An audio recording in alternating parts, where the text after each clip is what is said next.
exposing the New World Order and putting truth into action. You're listening to the Hagmann and Hagmann Report, streaming live from the Global Star Radio Network. Please stand by.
Exposing the New World Order agenda. You're listening to the Hagmann and Hagmann Report.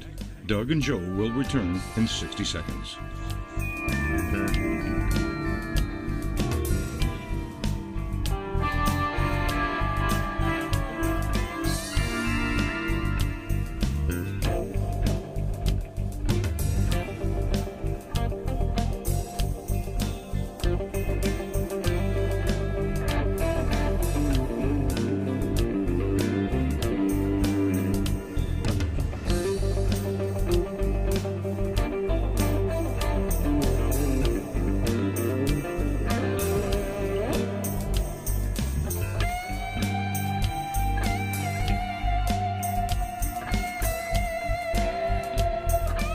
Are you hungry for worship, revival, and restoration? Doug and Joe Hagmann want to invite you to Hear the Watchman Conference Dallas 2016, March 18th through the 20th at the Hilton Lakes Conference Center. This amazing three-day event will include inspired speakers: L.A. Marzulli, John B. Wells, Pastor David Langford, Coach David Daubenmeyer, Paul McGuire, Russ Ditzar, Pastor Billy Crow, Greg Jackson, Doug and Joe Hagmann, Reverend Philip Benham, and special guest Demetra Dudeman's grandson, Michael Boldia. So please join us in hearing the truth, which will set us free, breaking the strongholds that bind us from true salvation. Join us in hearing the brave watchmen of Jesus Christ. Mark your calendar now for Hear the Watchman Conference Dallas 2016. For more information and reservations, go to HagmannandHagmann.com and click on the Watchman link. You will be empowered and blessed as never before. We feel the time is up, and we really need to gather His people and prepare spiritually, mentally, and physically for His coming while we still can. In the end, Jesus wins. Reporting on what the mainstream media won't, you're listening to the Hagmann and Hagmann Report on the Global Star Radio Network.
Exposing the New World Order, you're listening to the Hagmann and Hagmann Report on the Global Star Radio Network.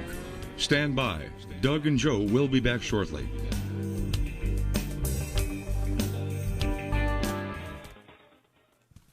This is the Hagmann and Hagmann Report for today. It is Tuesday, January 12th, 2016. I can't believe it's 2016. Can you?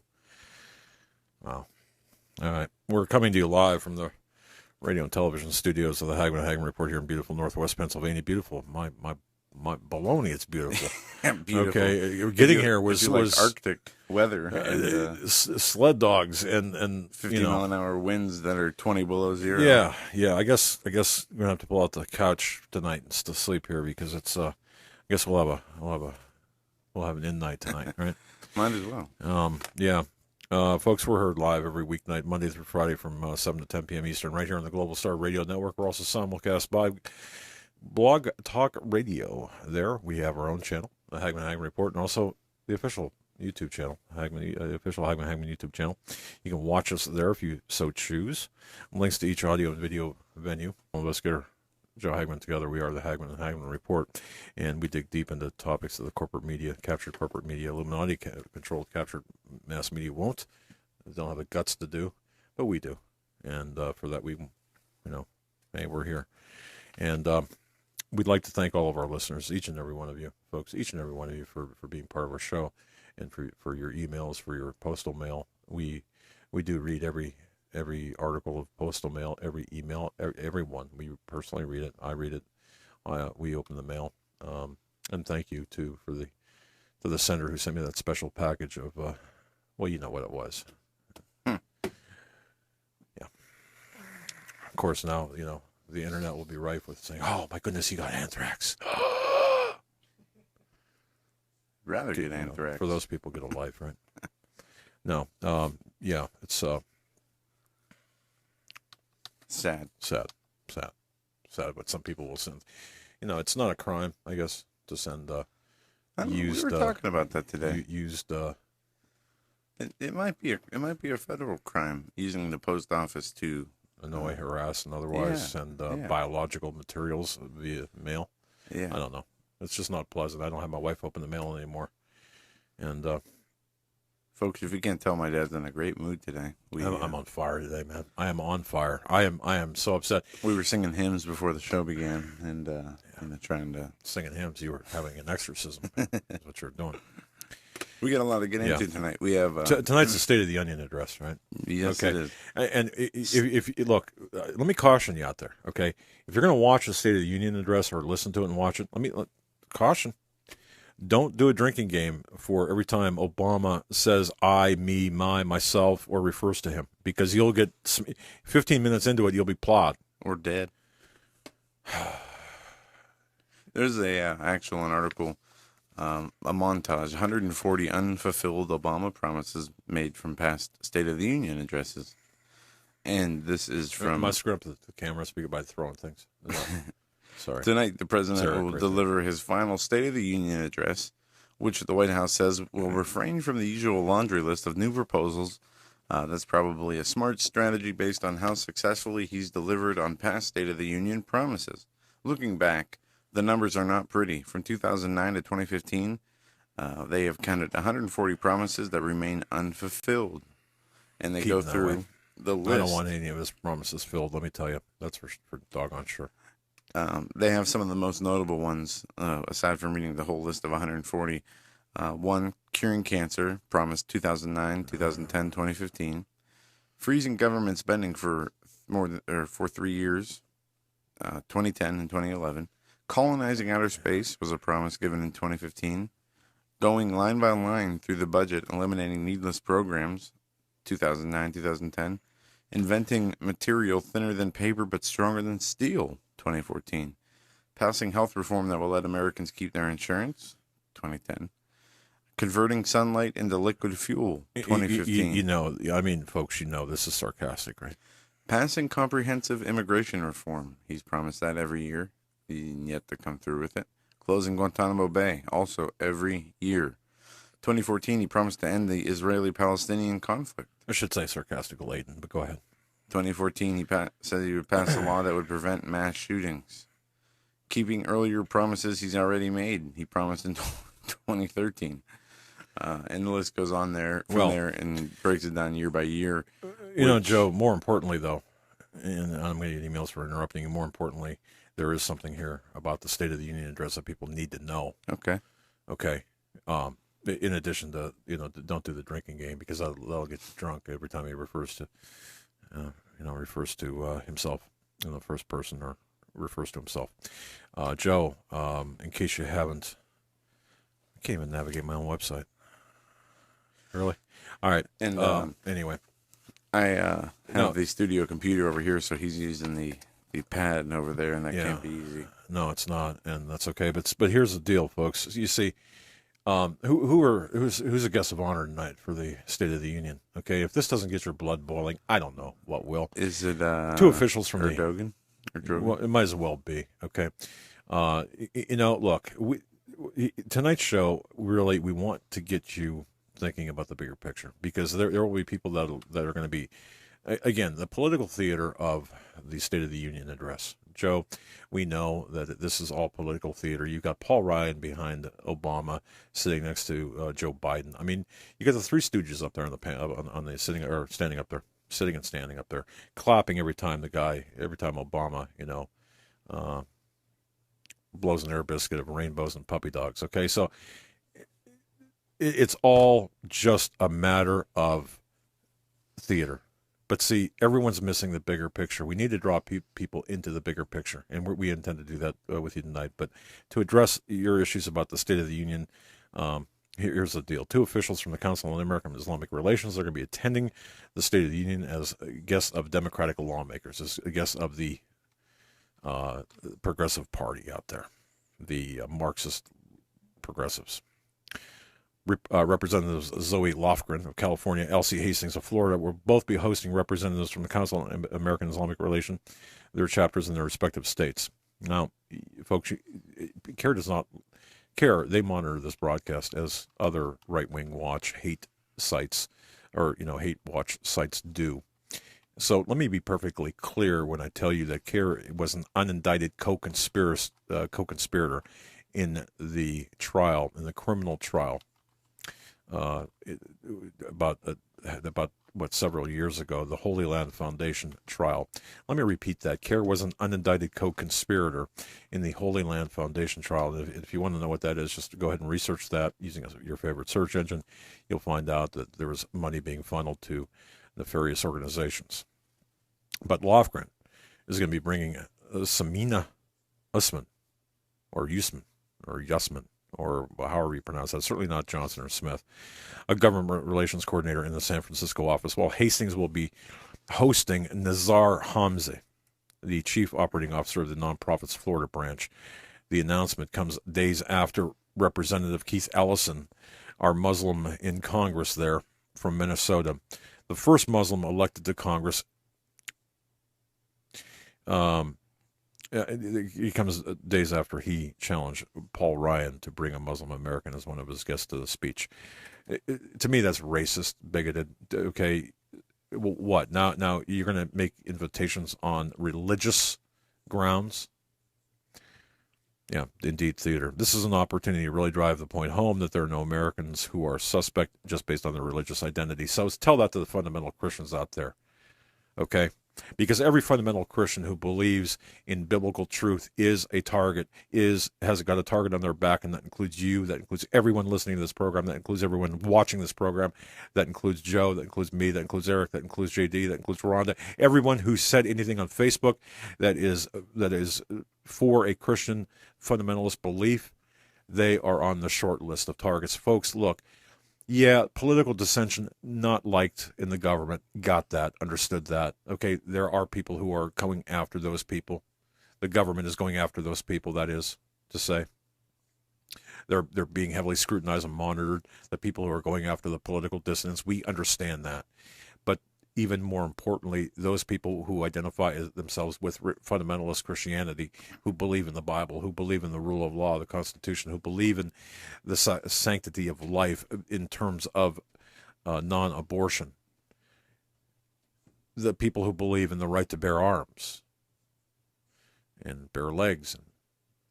No, you understand what I'm saying. Those people are really in the hot seat today. It's not just the people out there who are politically dissident. It's the Christian fundamentalists, and that's what we have to understand. But the picture is much bigger.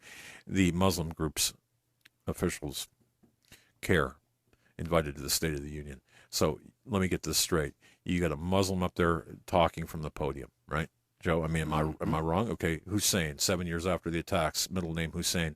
If he's not Muslim, he's certainly anti-Christian, period. I mean, self-admitted Muslim from the pre-election interviews he did with George Stephanopoulos. Nobody makes a mistake of stating that their faith is something that it's not. No, I do that all the time. I would never make the mistake and say I'm a Scientologist or I'm a John McCain assassin. John McCain has not mentioned my Buddhist faith, or you don't say my Muslim faith and have to be corrected by a reporter as to the true nature of your faith. That just doesn't happen. I would have just, for... Man. In the speech he gave in Cairo in 2009, where he took to task the Bible, its teachings. Sure. Most specifically, the Sermon on the Mount, and what Jesus taught, calling it the most radical sermon ever, to the point that our own Defense Department wouldn't survive its application. Yeah. I mean, there's no... crazy. In my mind, and this is not something that I initially thought was as big as a deal as it is, and it has turned out to be, but he is a Muslim, and the fact that he won't admit as much is very concerning, and there's no doubt in my mind that he is a Muslim, regardless of what he claims. Well, and that's just, look, it's not even the Islamic factor. It's the fact that it's the fact that he's anti-Christian. And the fact that he has to lie about it, too. Right. I mean, I just don't understand. If it's not that big of a deal, why have to make up and lie about the truth? Well, if it isn't something that we need to be concerned about. These people that are coming into the State of the Union, I mean, imagine that. So your organization is an indicted co-conspirator of the Holy Land Foundation trial, Council on American Islamic Relations. You understand their nexus to Muslim Brotherhood. You understand Obama's nexus to Muslim Brotherhood via the White House people. You understand that Islam has infiltrated this country, the highest levels of this country. We all know this. I'm not going to go in a rant about this, but nonetheless, you can see where we're being gamed. Now how we're being gamed as well, in the bigger picture, is this. They are attempting to pit Muslims against Christians, and you see, we talked about this yesterday. And if they would have just left this alone a little bit, and not exacerbated the problem and exploited the Muslims and used if they had not weaponized Islam early on during the early 20th century, we wouldn't have this problem. The globalists are doing that for cause, and all of these events and everything that we're seeing taking place right now has its roots back 100 years plus. But having said all of that, you've got now today on your televisions, when you go to watch the State of the Union, you'll see these puppets of the globalists, the New World Order government, bringing in these Muslims out there. And this is designed to enrage all of us, I think. And it's designed to they're exploiting Islam, whether it's the council, in my view, I got to throw disclaimers out here because, of course, we live in such a litigious society. In my view, my personal opinion, they are exploiting the Islamic religion to the extent that they are bringing these people into the government to take over, with the plan to take over the government and to usurp our liberties. But in so doing, they are also setting up the ultimate conflict between Islam and Christianity in order to usher in the one world government. Did you follow that? Okay, I believe that's what we have to understand. That we look. The one world order cannot exist without a one world religion. The one world religion cannot exist when you have this deep-seated hatred and fighting between the Christians and the Muslims. Now, that will take care of itself through attrition by way of warfare. But let's look at the bigger picture. We have to look at the end result, end game, how they're setting us up and how they're gaming us. We have to do this, because if we don't, then we are missing the biggest part of the picture, because we're missing how we're being gamed out there. And the end game here is to usher in the New World religion with distilled Christianity, distilled Islam, and distilled Judaism. Well, distilled, yes, but I would say the Worshiping a false Christ, by the way.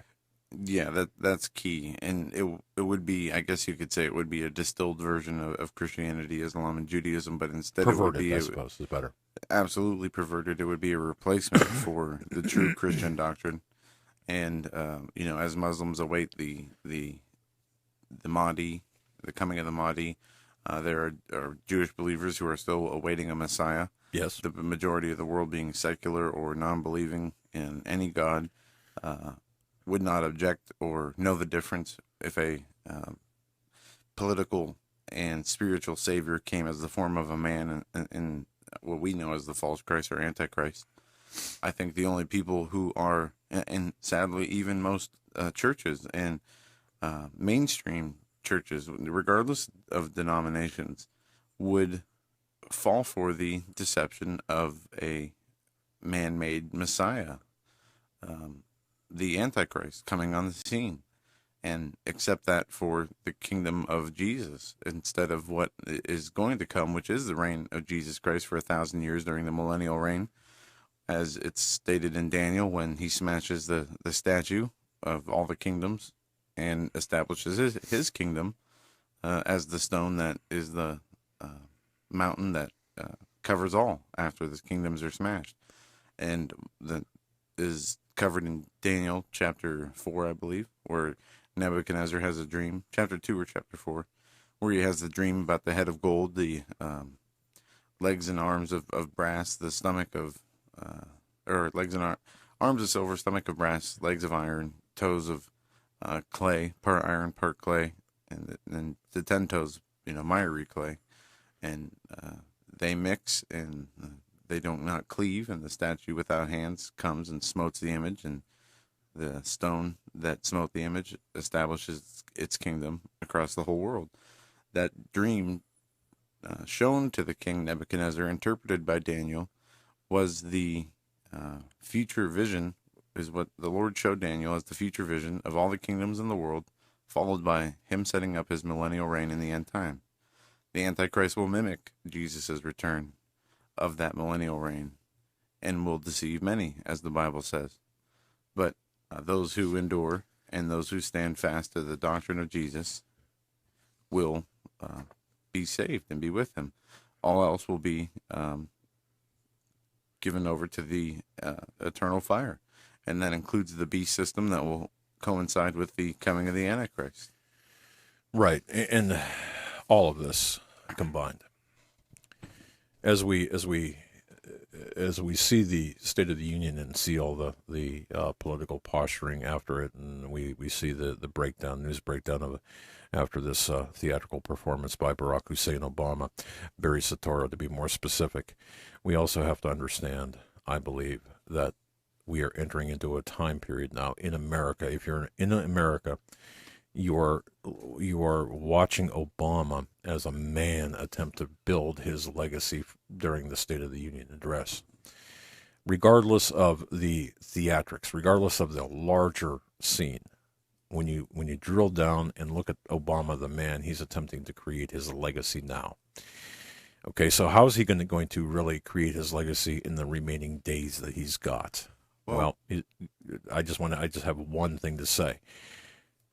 And I believe he will attempt, through executive orders and executive action, two separate things. I believe he's going to attempt to register, make sure all guns are registered, but he is also going after the ammunition, and he's going to tax the ammunition and make it less, less available. You're going to find ammunition and guns to be less available, more expensive. He's going after them. His successor, or what happens next, that's going to depend on events that take place in the near term. So I think we're seeing this agenda when you talk about Obama, the man, and his legacy, and the globalists that are pushing him, using him as a puppet, are going to use this time from tonight, meaning the State of the Union, onward. I would not be surprised to see something happen in the short term some sort of false flag or some sort of tactical operational event take place in the next couple of days, next couple of weeks, next month. I don't know when, but I do believe something like this is going to happen, and I believe he's going to go after the guns, and I'll tell you why, Joe, and I'm going to give it back to you. If you look at look at what Jack Davis said, he's a reporter, I'm not sure where, but a ghost from Obama's past just surfaced and exposes disturbing gun secret. The truth is out. Obama made a point of citing his respect. Now, think about this. For the Second Amendment, as he issued executive order to implement new restrictions on gun ownership in America. However, long before, and that's not a true statement, okay? Obama has made a point of citing his respect. Well, I guess that is a true statement. He pays lip service to the Second Amendment. But he does so when he's passing these or making these executive orders and actions. Here's the thing. Long before Obama was campaigning against gun rights as to occupy the seat in the Oval Office, long before Barry Soetoro ever sat in that chair in the Oval Office, he made his position perfectly clear. Dr. John Lott he's the president of the Crime Prevention Research Center. He recently contrasted Obama's rhetoric this year with his past record on guns and found something here. The president I don't even call him the president, the renegade in chief forcefully claimed, and I'm quoting this now, "I respect the Second Amendment. I respect the right to bear arms. I respect people who want a gun for self-protection." Lott noted of last week's CNN town hall on guns. Now that's the observation. Here's another quote. "I don't believe people should be able to own guns. I don't believe people should be able to own guns." Let me say that again in case you misheard me. I don't believe people should be able to own guns. You see, those are Barry Soetoro's / Barack Hussein Obama's words, University of Chicago Law School, 1996. You see, 1996, Barry Soetoro, Barack Hussein Obama, renegade now, renegade in chief. Obama publicly supported a nationwide ban on the manufacture, sale, and possession of handguns, as well as banning the sale or transfer of all forms of semi-automatic weapons. Did you catch that? All forms, semi-automatic weapons.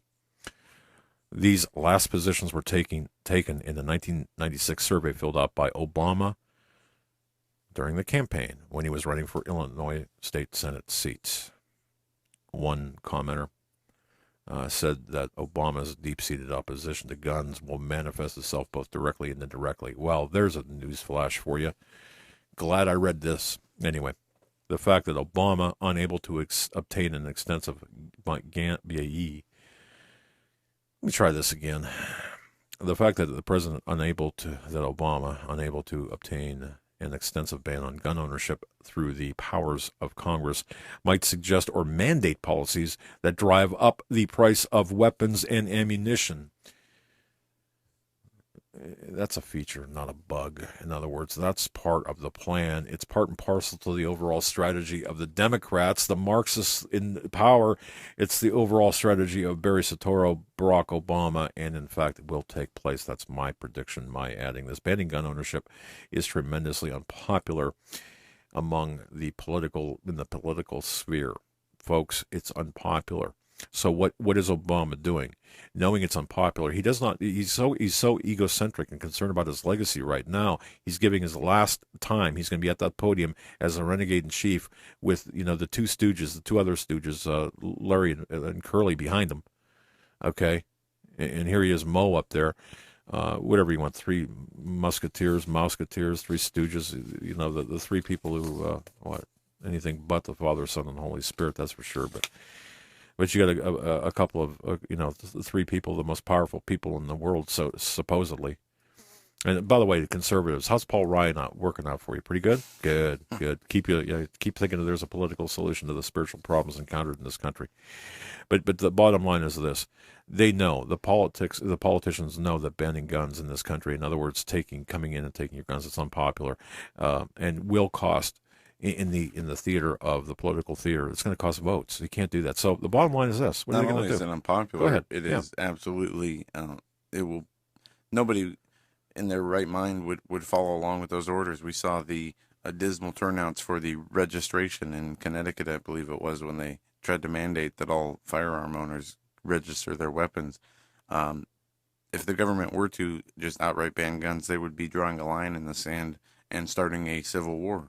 I mean, Well, there would be no two ways about it. I was told in 2011, I think it was, or whenever I wrote the articles from my source in Washington, D.C. DHS Insider. DHS Insider. If you go to HomelandSecurityUS.com, that's HomelandSecurityUS.com. Click on the DHS Insider postings there. Okay, you can still get to those and read them. Read them. They're there. Everything that man told me, and yes, it was a man, and yes, it was in Washington, D.C., and yes, it was in a public area, and well, at least one of the meetings was, or two of the meetings now, thinking about it. And yes, it was a cloak and dagger style meetings that we had. And yes, it was somebody within the DHS. You tell me, you read those articles, and folks, you tell me one thing that did not come to pass or is not in the process of coming to pass, that they planned on doing everything that I was told back in 2011 and prior to, they are coming to pass. You know, the objectives remain the same. You cannot identify or you cannot really, people make plans. It's like we all make plans. We got this big project to do, kind of like the studio. You know, we have our plans and we have our dates. Well, hey, dates change, plans don't. We might have to, boy, that the screen can't really fit right there. So Eric's gonna have to make some adjustments, and he makes adjustments, and so that pushes the dates back. And there's unexpected problems that we run into. So you got to understand, it's not that the globalists are not pushing forth their agenda. They are, folks. They are pushing forth their agenda. They are moving forward. That they've got the ball and they're pushing toward the goal line for the sports people. You understand, they're moving. So what you read in those DHS postings, and they're published on Canada Free Press as well, what you read in that, it's not gloom and doom fear porn. And none of this, see, that's the other side of this too. People who say, well, this is all fear porn. This is all doom porn. But we can get at that later, because there is an agenda behind those people who say that. It's kind of like we talked yesterday, Joe. We are living in a complex world. There is black and white. There is good and evil. But there are, when you talk about like Middle East enemies, you've got different enemies, different wars being fought in different theaters, and different.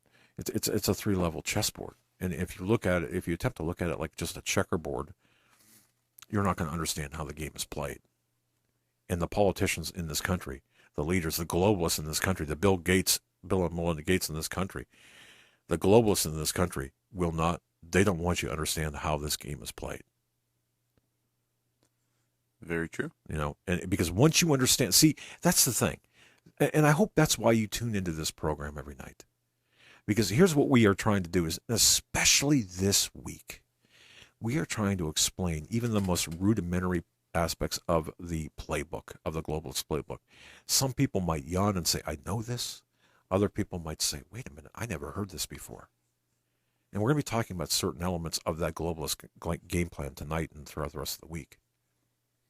And you're going to be surprised. The very people that you think are your friends in politics, or your allies, I shouldn't say friends, your allies in politics, they're not. At the end of the day, who's winning? It's the bankers. Who's in charge? The bankers.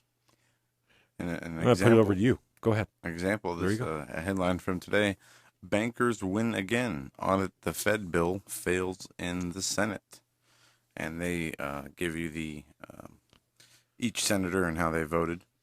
I was looking through our local or Pennsylvania senators. We had Pat Toomey. He voted yes to audit the Fed. Well, Bob Casey voted no. Out of some of the presidential or former presidential I can tell you about contenders. Bob Casey's father. I got a good long story, Joe. I didn't mean to. No, you're all right. No, I something. hear that. No, I'm not going to tell the story because it involves something that it was extremely personal, and it it resulted.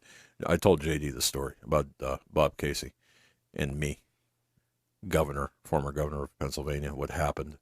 I'm not going to get into it, but let me tell you something, okay?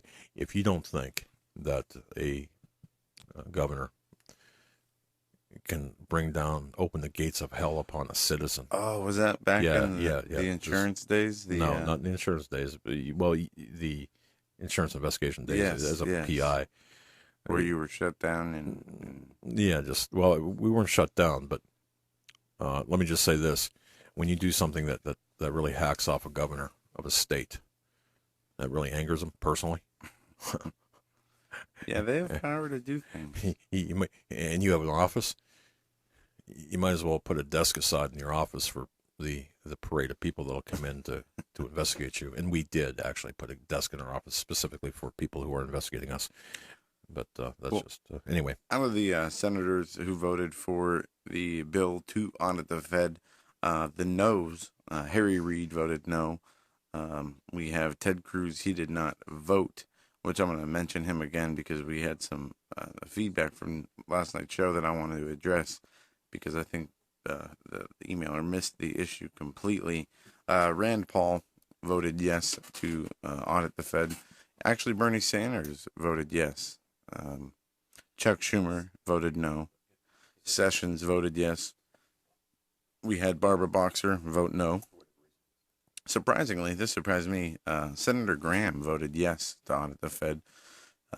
But all in all, the effort failed, and the Fed has not been audited. The Fed has not been audited since its inception.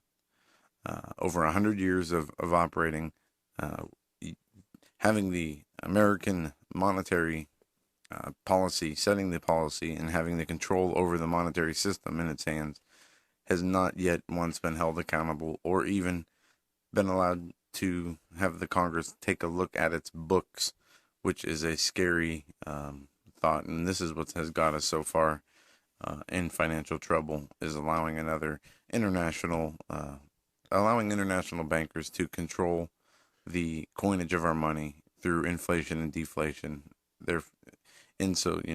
Controlling the value. But Joe, I don't believe that auditing the Fed would have any effect. No. It would be like auditing a criminal enterprise's books after the books have been cooked and recooked and reboiled, repackaged. Here you go. But it would be something that if it was at the beginning, when the Federal Reserve began as the monetary arm of the United States, if it was a yearly tradition to go through, maybe we would see different results than what we see today. But all in all, it happens for a reason. We're here economically for a reason, and they are setting up, they being the globalists, their new world order in all facets of society, economically, politically, militarily, and it is being consolidated and brought about right before our eyes. And nothing one senator or one bill will be able to do to stop it, regardless of the outcome. Because they are too far along in their agenda to be taken back now by any society, country, person, or group of people. Now, back to Ted Cruz. Yeah, last night you did a... Yeah. Please tell me what you're trying to tell me that I missed. Go ahead. Last night we talked about Ted Cruz, and you talked about specifically Ted Cruz's eligibility. That's correct. Whether he was eligible to be president. We did a lot of coverage here on the Hagmann and Hagmann Report since the beginning of the show on the current president's eligibility or ineligibility and why it is so that he is ineligible. Well, we had an emailer write this, Doug and Joe, that piece that you did the other night on Ted Cruz was the most disingenuous rant against a baby born with dual citizenship that I've ever heard. Okay. Never once did you utter the word dual citizenship that I heard. His debate partner from Canada while attending Harvard said Ted said all along he was an American and Canadian citizen. Ted is an unashamed Christian, unlike some, and his dad is an evangelist. Ted is a decent man, and he has kept all of his campaign promises. Now to this emailer, Randy, and he says, best wishes. You're missing the point. It doesn't matter if Ted Cruz is the best Christian, the most upright and honest political candidate there is. Legally, he does not fit the requirements to be president of the United States. Thank you. And it doesn't matter if he is the worst, as in Barack Obama, or the best, as in, the son of a minister who keeps all his promises. If we're going to hold people to the standard of the law, it goes across the board. We can't make exceptions, because the moment we start making exceptions is the moment we throw away our rule of law and our constitutional system. Not that it isn't thrown away already. See, we can't pick and choose, right, based on personal preference and belief systems. To me, and with all due respect to that emailer, and I mean that, I respect people's opinions. I really do. But I have in front of me documentation that if you do diligent research, intellectually honest research, I'm not talking about reading what some other person wrote and opined. You've got to get into the documentation. All right. Now, look, how can I best put this? Joe, I would love to see I would love to see Ted Cruz lead this country with hang on. If he is, as that emailer claims, Christian, and I think you're going to find his contempt for the Constitution itself to be interesting when you start looking at the background. But let's just say you had the perfect candidate to the emailer. Let's just say you had the most perfect candidate to this candidate. We'll call him John Smith. Let's say John Smith, the perfect candidate for the presidency, espoused every value that you held dear. That he said, look, I am a born-again Christian. I am going to close down the abortion clinics. Whatever you want to hear, he will tell you. That's John Smith, and he's running for president. If he is constitutionally ineligible, I'm sorry, John Smith can't be president. So it doesn't matter if he holds all of the Christian principles. Are we a nation of men, or are we a nation of laws when it comes to the Constitution? You see where the ignoring the United States Constitution in terms of eligibility got us in 2007? When we were shouted down, when I took to the airwaves, and I remember specifically taking to the airwaves on WBEN in Buffalo, New York, and on Coast to Coast, and on other venues, and saying, look, and there are other websites out there saying the same thing, Obama does not fit the eligibility requirements under the United States Constitution. And we were shouted down. We were marginalized. We were vilified by conservatives in our house. Not you people, not you, but the very people on our side. Go ahead. Not that you weren't making legitimate points and weren't right in your arguments. It got to the point where I was so sick of hearing it or talking about it on our show. I mean, that's how much I know that you covered it and would harp on it. I didn't even want to talk about it or hear it anymore. Well, right. Because you know what? I would almost say, folks, that those people who have this, oh, well, you know what? Really, and I've seen this too. I've gotten emails about this too. Oh, man. You would think I uttered some sort of cuss word on the air. When did we do this? Yesterday? About Ted Cruz? Yeah. No, man, I can't count the number of emails. You think that I sacrificed a baby, seriously. I mean, it's brutal stuff. Oh, hey, you shouldn't talk about, your own conservatives about this. Well, wait a minute. No. We're about truth and honesty and intellectual honesty. I'm sorry if it hurts. I'm sorry if it's not what you want to hear. You go to a doctor because you have a problem. Are you going to sit there and say, don't tell me I don't want to hear it because it's going to upset me? No, you want to know what the problem is. The same thing with an attorney. Look, tell me where I stand legally. Tell me where I stand emotionally. Tell me where I stand medically. Don't lie to me. Don't tell me. And that's another thing too. Around me, folks, I hope you run your families this way as well. You don't want yes men around you. You don't want to create an atmosphere of fear or just of quelling opposition. You want people to tell you the truth. For example, my wife will say, "Man, did you ever stink up the airwaves last night? Or, boy, you could have done a lot better. Or, whatever. Tell me the truth. Don't lie to me. Tell me the truth. Be honest with me. That emailer, all due respect, look at the research. The factual cruise citizenship timeline, I'm going to do this one more time as quickly as possible, but please listen to me. This is not about the man. It's about the rule of law. This is not about Cruz the man. This is about the rule of law. In 1957, his father, Cuban citizen Rafael Cruz, working as a teen, he helped Fidel Castro gain power in Cuba. He was imprisoned by the Batista regime. That's Cruz's father. In 1957, he applied for admittance to the University of Texas as a foreign student. Now, listen to me clearly and weigh this information against the Constitution. And if you want to even go intellectually deeper, the Vattel and the Law of Nations. You can get into other Supreme Court opinions. But 1957, Cruz's father, as a Cuban citizen, registered. He comes into the United States on a 4-year student visa to attend 4-year college, University of Texas, as a Cuban citizen. Got that? No, that's fact. So, number one, father, Rafael Cruz, Cuban citizen. After graduating from the University of Texas, his visa expired. Student visa expired. Cruz applied for and received political asylum and was issued a green card here in the United States. Now, just in case there's any doubt of what a green card is, a green card is a permit to live and work in the United States. It doesn't require you to become a citizen. Having a green card does not make you a citizen any more than having a Porsche makes you a race car driver.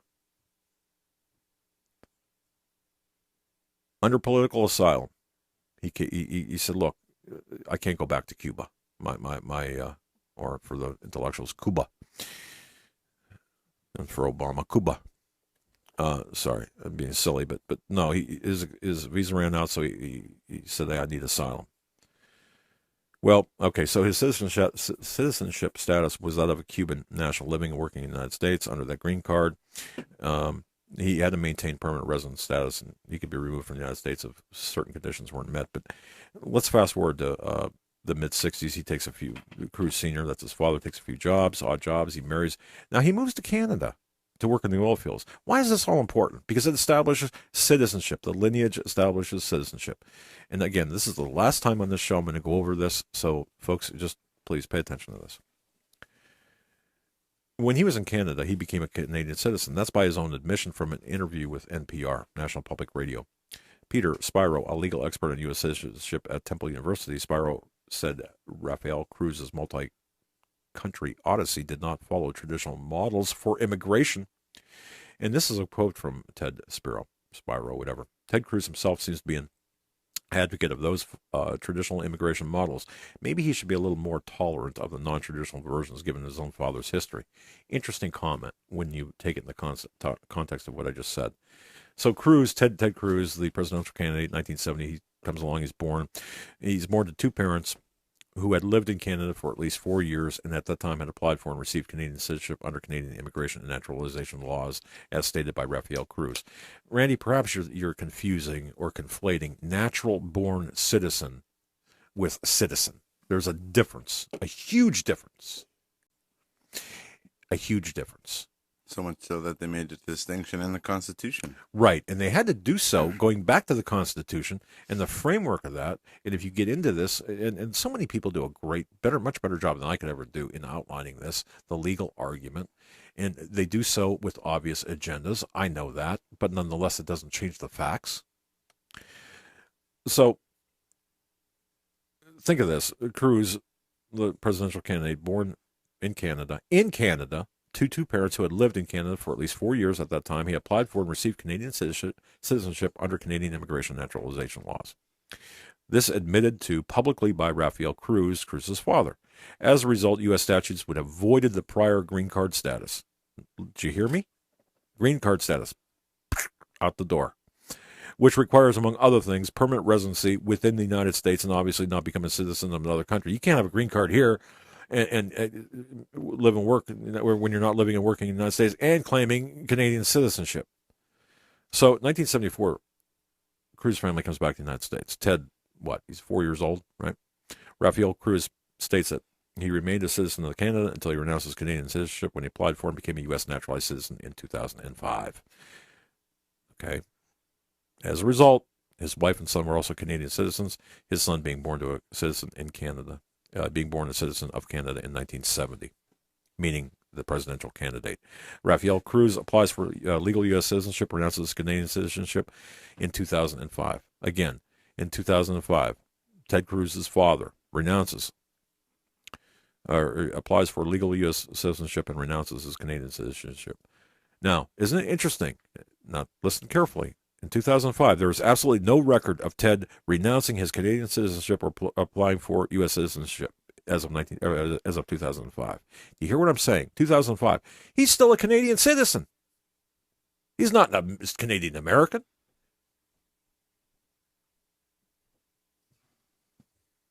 Freshman senator then, Ted Cruz. Tea Party grabs a hold of him because in 2013 they say, "Wait a minute! Oh man, this guy's our political savior. He's our salvation. God bless America. God bless Ted Cruz. He's going to take us out. He's going to be the one. Just like Paul Ryan. I put everything I got into Paul Ryan. I know he's the savior. Well, he has to be better than Tears for Bonnier, right? Boehner. Anyway, Tea Party says, oh, they have this orgasmic response over Ted Cruz.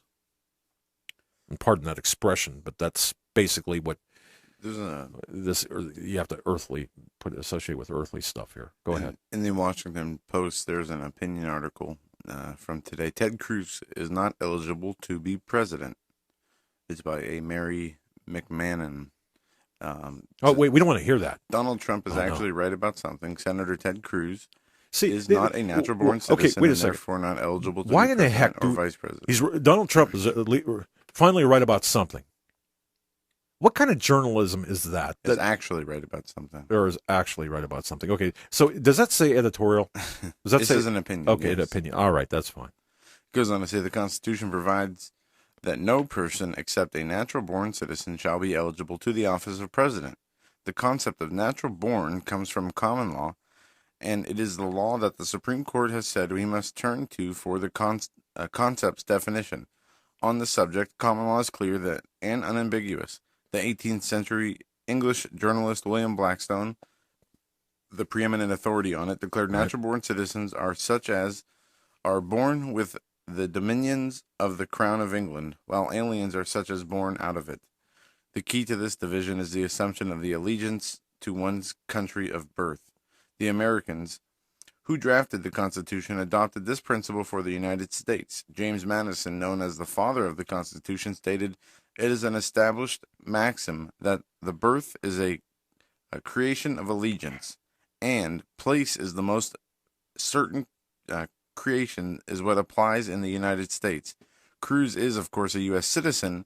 As he was born in Canada, he is not a natural-born citizen. And therein lies the distinction between a natural-born citizen as defined, or as noted, some say, not defined by the United States Constitution, because it's all about allegiance in any way. When it comes right down to it, it's all about allegiance. When we got Obama, after we were shouted down by even by the conservatives saying, don't talk about it, I remember a lot of people, including, the Jim Robinson from the Free Republic saying, this is all a diversion. Talk about you don't talk about You don't talk about Obama's natural-born citizenship status. That's just a diversion. Go after his policies. Well, wait a minute, okay? You're telling me that we cannot talk, for example, or you shouldn't bring up his citizenship status or eligibility. So you, meaning the larger you out there in conservative land, political, utopia of conservatives thinking that puppy dogs and rainbows are going to be, flying over Ted Cruz if he gets elected. You're saying to me that by addressing a rule in the Constitution, okay, that the eligibility issue is not a factor.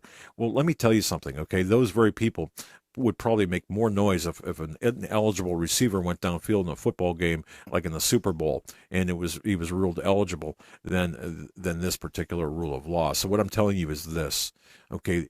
The allegiance factor. I mean, the rule of law is one thing, but the allegiance factor is another. In other words, what we're looking at here, we're attempting to keep enemies from infiltrating this country. We already have it. You see what we got with Obama? I guess the middle name Hussein did not clue you. And the author of this article says, unlike Obama, Cruz is not a natural-born citizen. Oh, unlike Obama. Okay, so where Obama was born within the United States, the senator was born outside of it. Okay, and we have documentation to prove that, right? And people who understand the natural-born citizen clause should understand that the location of the physical birth has nothing to do with whether you're a natural-born citizen or not. Like you used to say, you could be born on the White House front steps. And Teddy Kennedy could have been serving drinks at that time, and Nancy Pelosi cut the umbilical cord of Obama. It don't matter. Mm-hmm. It doesn't matter, more appropriately. In other words, what I'm telling you is this is not a simple black and white issue. That's right. He could have been born on the steps of the White House. Geography does not make a natural-born citizen. Where you were born does not make a natural-born citizen. It's not a black and white issue, nor is it an issue that has been made to be so convoluted that basically people can't understand it, or is being made to not understand it. The way the news media, through covering Obama's ineligibility, to now we'll see how I can't see the Republican establishment going after Cruz because of their hatred for Trump. They're going to overlook the Cruz ineligibility because they need somebody to stand up against Trump because he cannot be the establishment front runner because that would be an embarrassment to the GOP for whatever reason. So exactly. So what have we talked really about with all this? I guess diarrhea of the mouth, basically. Cruz really technically is not eligible, at least not constitutionally eligible, just like Obama was not, or Barry Soetoro was not, except Soetoro was much more blatant. And you have the politically conservative crowd saying, hey, don't do this. Don't talk about this, because you know what? We really need Ted Cruz in here. Obama was much more blatant because his father was never an American citizen. I think during the 2008 elections, they made a special provision for John McCain. Yes, they did. Panama Canal, because he was born in Panama Canal territory. And the more we talk about this, the more fired up he's going to get. But Senate Bill 511, I believe it was, in 2007 or 8. We do have a good rest of the show lined up for you. In hour 2, we're going to continue hitting news. We're also going to talk about the Georgia Guidestones a little bit. Yes. As we all here at the studio, Eric, my father, and myself watched a DVD documentary. Yes, Chris Pinto did a wonderful job on this. Chris Pinto. Yeah, it was a great documentary. I just want to make sure I got it was more than Chris Pinto. It was Chris Pinto and J. Michael Bennett. Dark Clouds over Alberton, the true story of the Georgia Guidestones. Folks, we're not. And then stand on hour number 3. Yeah. With that, we're up against our top of the hour break. Folks, you're listening to the Hagmann and Hagmann Report on this Tuesday, January 12th, 2016. And if it's like it is here where you are, stay inside and stay warm, because it's basically the Arctic tundra here. Yeah. But we'll be right back with more news and Stan Deyo after this. Stay with us. Are you hungry for worship, revival, and restoration? Doug and Joe Hagmann want to invite you to Hear the Watchman Conference Dallas 2016, March 18th through the 20th at the Hilton Lakes Conference Center. This amazing 3-day event will include inspired speakers: L.A. Marzulli, John B. Wells, Pastor David Langford, Coach David Daubenmeyer, Paul McGuire, Russ Ditzar, Pastor Billy Crow, Greg Jackson, Doug and Joe Hagmann, Reverend Philip Benham, and special guest, Dimitri Duduman's grandson, Michael Boldia. So please join us in hearing the truth, which will set us free, breaking the strongholds that bind us from true salvation. Join us in hearing the brave watchman of Jesus Christ. Mark your calendar now for Hear the Watchman Conference Dallas 2016. For more information and reservations, go to HagmannandHagmann.com and click on the Watchman link. You will be empowered and blessed as never before. We feel that time is up, and we really need to gather His people and prepare spiritually, mentally, and physically for His coming while we still can. In the end, Jesus wins. Reporting on what the mainstream media won't, you're listening to the Hagmann and Hagmann Report on the Global Star Radio Network.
Exposing the New World Order, you're listening to the Hagmann and Hagmann Report on the Global Star Radio Network.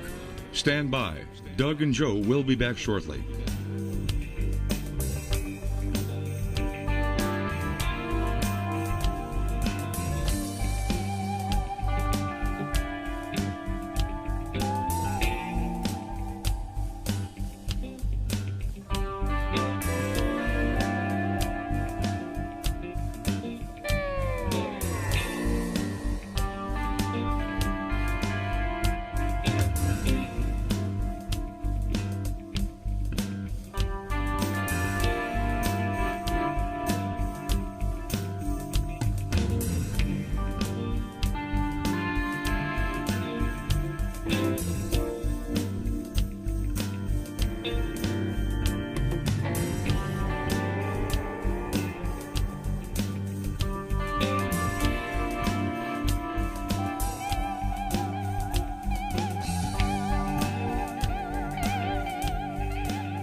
Putting truth into action, you're listening to the Hagmann and Hagmann Report, streaming live on the Global Star Radio Network.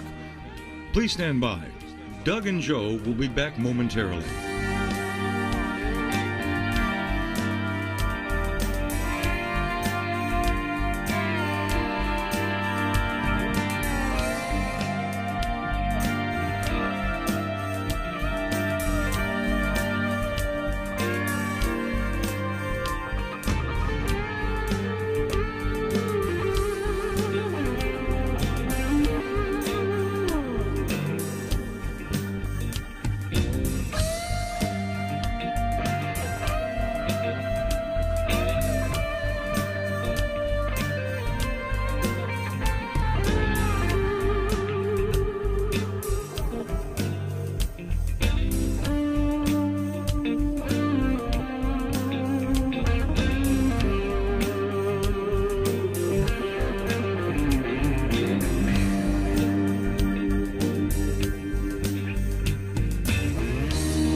welcome back, ladies and gentlemen, to hour number 2 of the Hagmann and Hagmann Report on this Tuesday, January 12th. Thanks, Eric, buddy.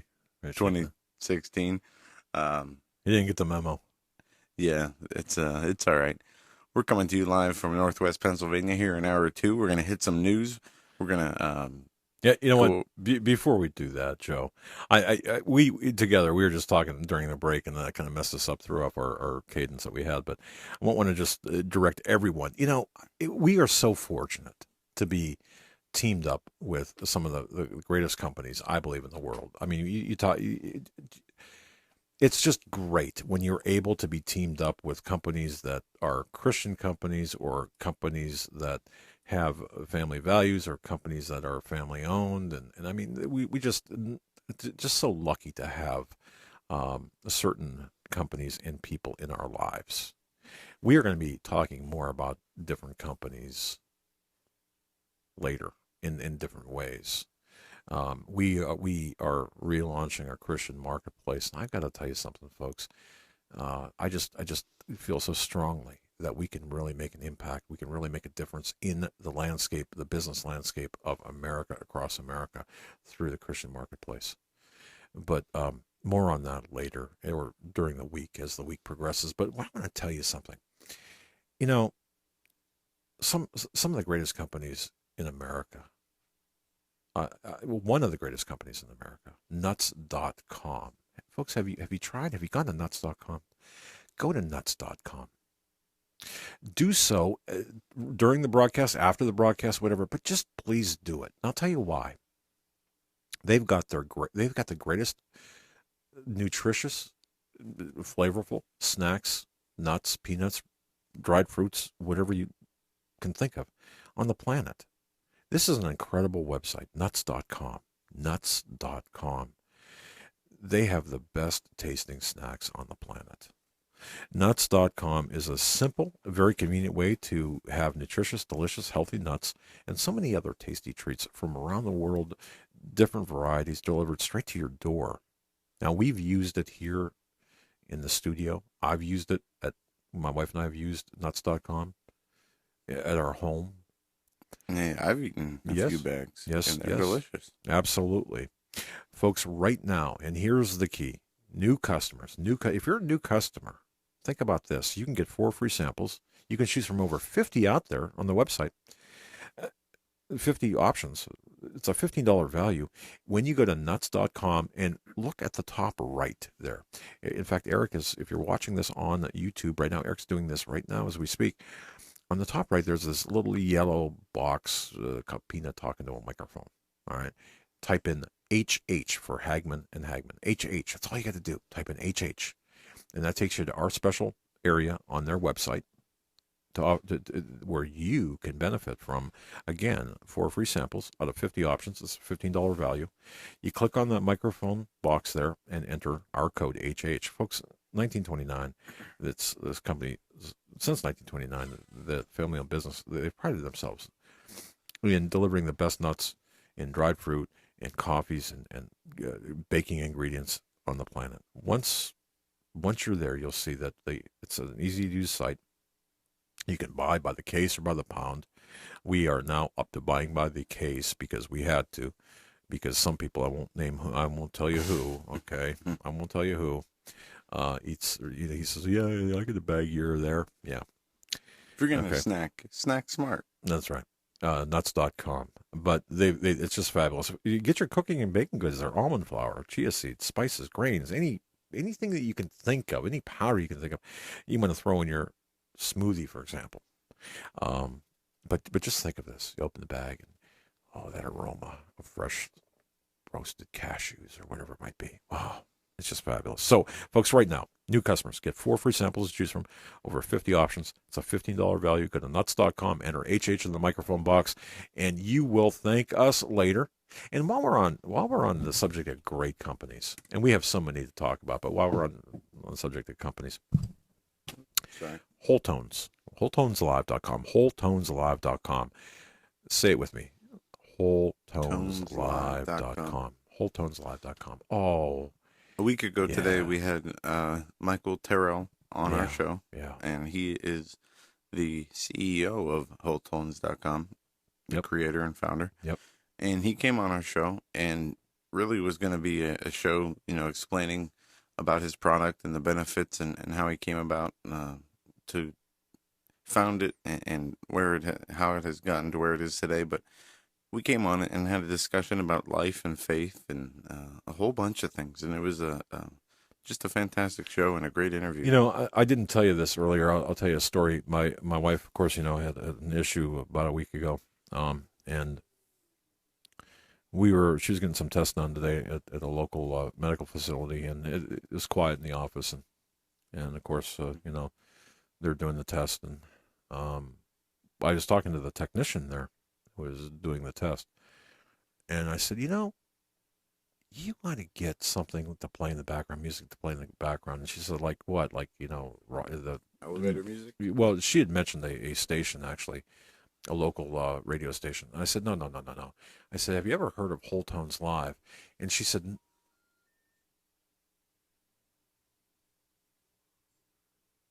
are we off the air? What happened? What was that? Okay. All right. Anyway, no, she said, I've heard other medical technicians talk about having specific musical frequencies play in the background to calm their patients. And I asked her, I said, can you, when you say that, I mean, are you serious? Are you talking about, about specific frequencies, for example, like, and I described Whole Tones Live to her. She said, yeah, that's exactly what I'm talking about. And after we got back, and it was just a hectic day, but I did contact a facility not too far from where we sit right now who use Whole Tones Live.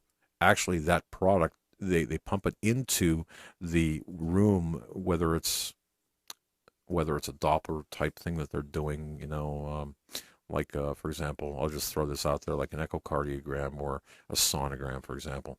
They use that for their patients, and they have it set at a specific frequency. This is what you can benefit from. It's scientifically based, biblically based.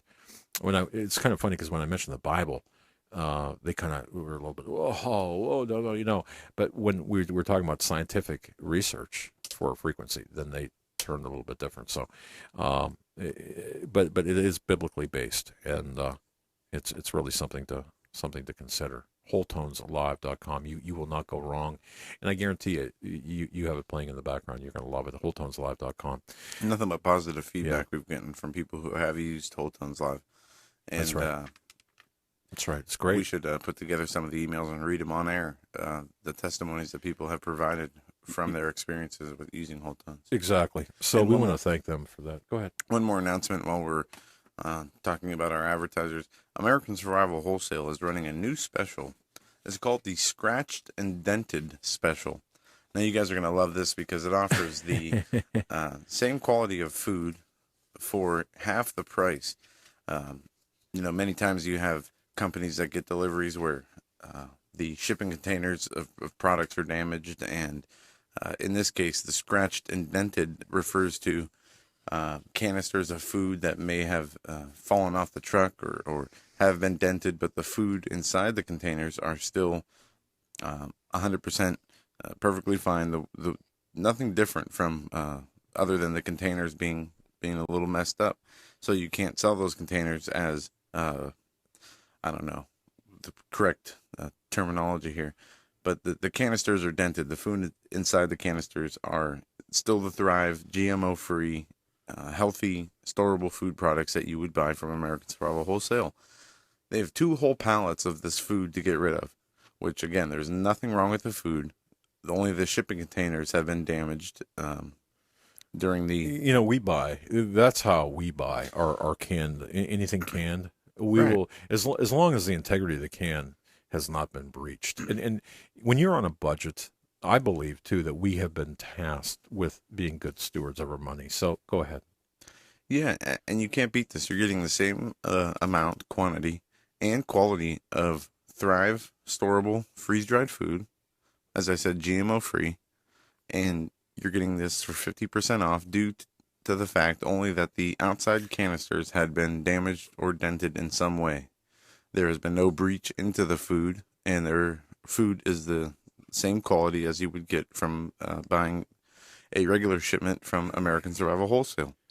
That's So right. go to their website, AmericanSurvivalWholesale.com, and look for the Scratched and Dented special. Excuse me. As it is a 50% off deal, allowing you to buy the same foods that you would buy from regular sales that they have on their site. Only they have 2 whole pallets of food that has scratched and dented canisters, and they need to get the food out. So take advantage of the We're gonna do deal it. because it's 50% cheaper than the regular sale price for the same amount and value of food. So definitely take advantage of that. That's the smart way to shop. And I don't mind having a dented can again, as long as the integrity of the can is still there. Right. And Chance checks all of this, and his people check all of this out, make sure there's nothing wrong with the contents, or It's not like we're dealing with electronics that fell off the back of the truck and you don't know whether the screen's cracked or whatnot. All the food is guaranteed and is safe, just as it was if it were brand new, Right. without any problems on the can. So the scratched and dented special on AmericanSurvivalWholesale.com. Yeah, we want to thank him, Chance, and American Survival Wholesale for being great partners. It's a great company, Christian-owned, veteran-owned company, and they do a lot for veterans. Just returning back to the cruise issue one more time, and I just want to update people with this because I've gotten a couple of emails here in studio since the beginning of the show, since we talked about Ted Cruz. If you really want to know the bottom line on this, as of right now, today, no. Let me give the guy a little room here. As of a year ago, just say as of a year ago, there has been no evidence submitted of any U.S. citizenship to confirm anything at all about the true citizenship status of Ted Cruz. This is as of a year ago. Okay. Because Cruz has been confirmed a legal citizen of Canada up until renouncing his Canadian citizenship in May of 2014, and because he has been a confirmed citizenship of Canada at birth, and because his father is on public record stating that he and his wife became citizens of Canada during their 8 years living up there, and because Rafael Cruz remained a citizen of Canada until he renounced and applied for U.S. legal citizenship in 2005, there is simply no way that Ted Cruz was, is, or can ever be considered, classified, described as, or conforming to Article 2 of the Constitution as a natural-born citizen of the United States, and therefore he is ineligible for the office of President or Vice President. End of story. I just want to add that in there. So, go for it.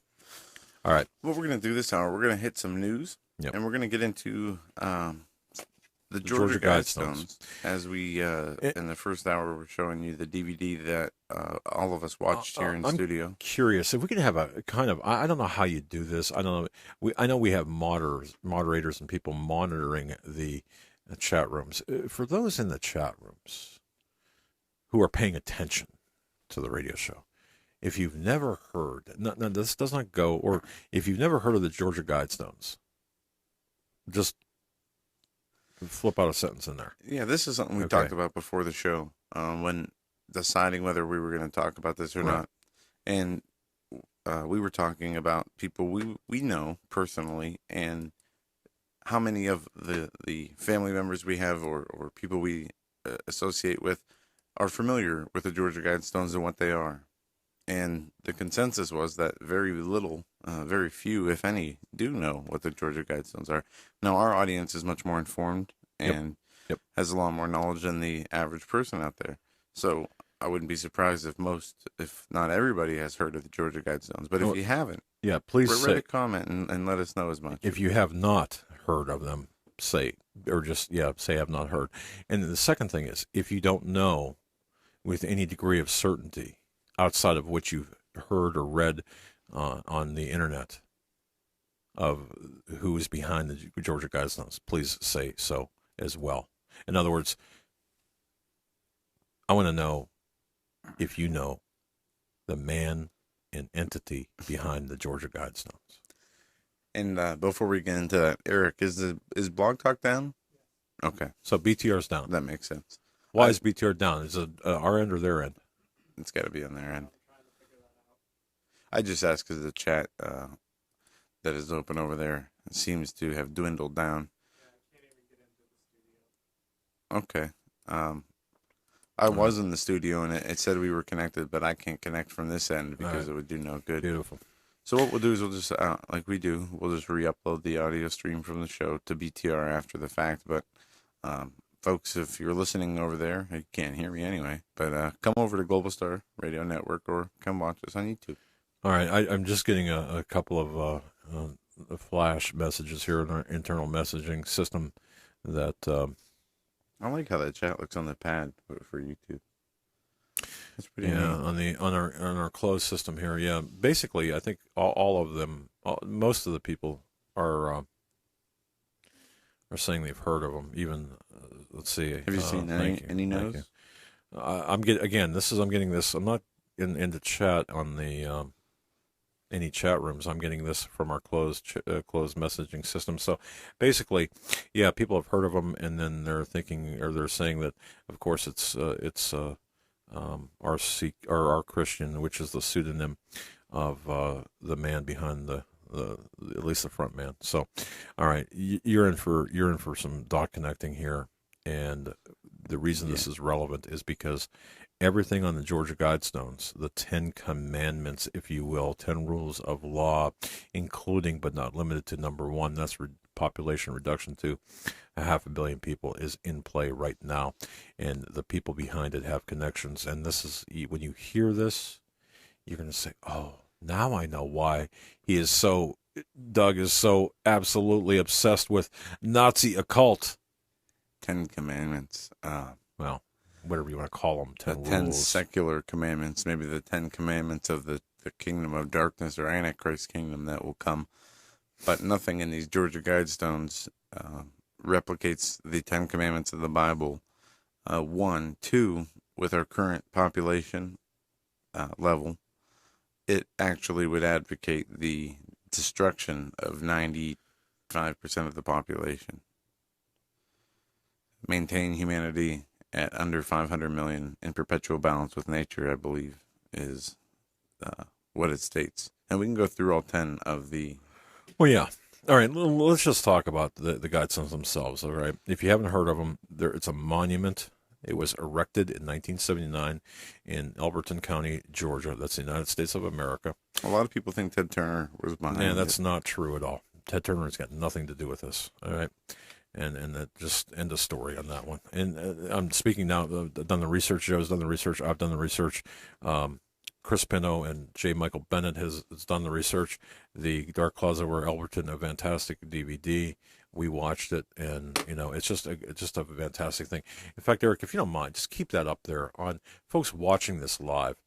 What we have on the screen is the image of the Georgia Guidestones, and it's basically it's just a generic image of the Guidestones.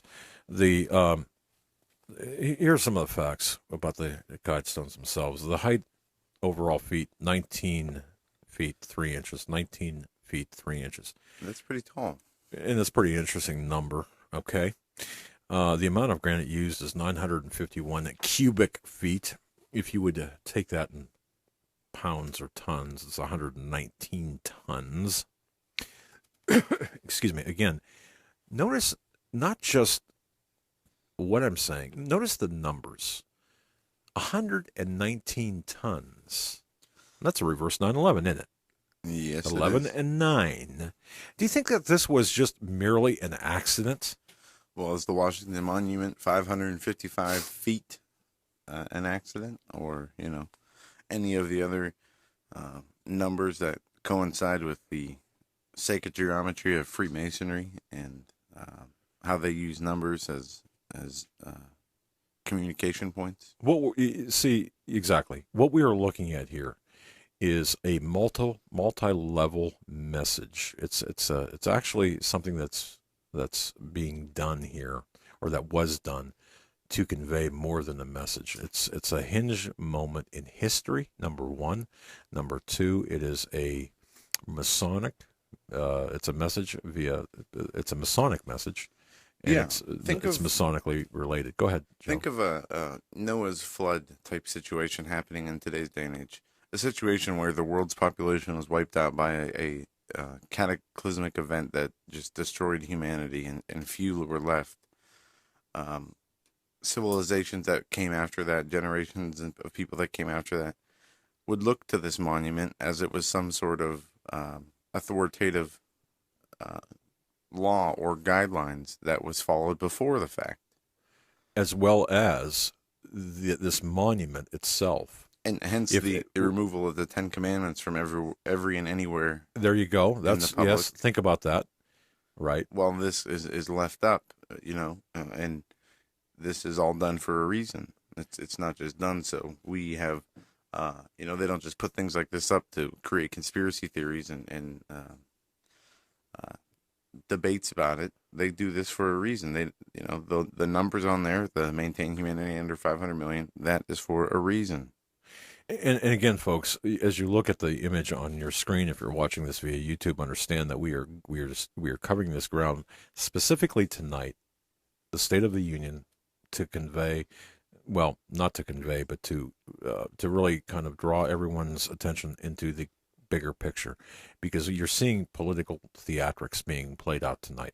You're seeing, even to the extent Ted Cruz's eligibility is an issue. Okay, that's still theatrics in terms of politics. What you're looking at on the screen and what we're talking about is a globalist plan, folks. It's a plan of the globalists, and their plan is in motion right now. And the name signifies it too. The guide stones.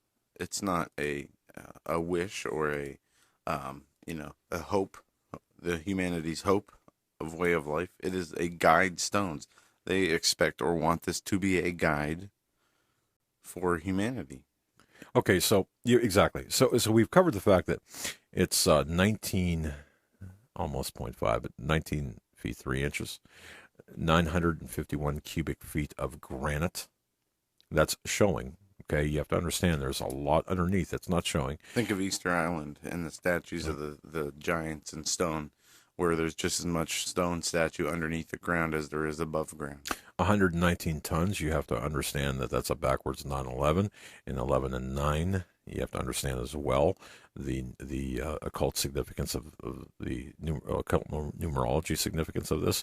And if you take 9/11 and you add them together, that's ultimately a 3, and again, we're looking for hidden messages here, and I think there's plenty to be found.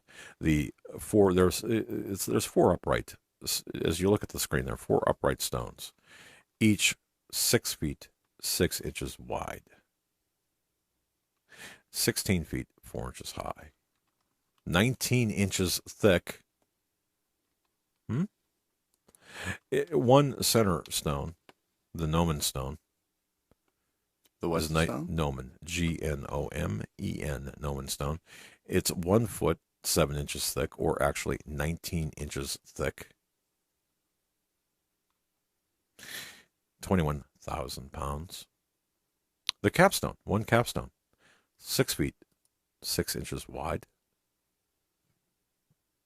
9 foot 8 inches long, 1 foot 7 inches thick, 19 inches thick, that is. The 4 supporting stone bases, 7 feet 4 inches long, 2 feet. Well, they're almost 5,000 pounds each. Or shall we say, to put it much easier, 19,500 pounds total. I suppose you could see that number coming, 19.5, 19,500 pounds total. You getting the message yet?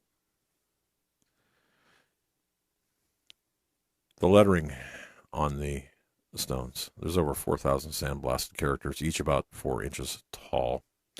The 4 uprights, as you're looking at the image, the 4 upright blocks pointing outward are oriented to the limits of the migration of the moon during the course of the year. An eye level, rather oblique hole is drilled from the north to the south side of the center, the Gnomon stone, shall we say, that so when you also that the North Star is always visible. What does that symbolize? It symbolizes the constancy and orientation with the forces of nature. This is not a hoax, ladies and gentlemen. I've seen so much crud on the internet and so much misinformation, disinformation, and people claiming that, they go there, they take pictures, and then they make these reports and say, well, it's a hoax, it's this, it's that. No, it's not. People don't pour that kind of money and effort into hoaxes. Not at all. And, the guidestone stating, let these be the guidestones to an age of reason. That's the message of the Georgia Guidestones. That's set in granite in 8 different languages. Interestingly enough, 4 of the languages are dead languages. Yes. Which is very interesting to note.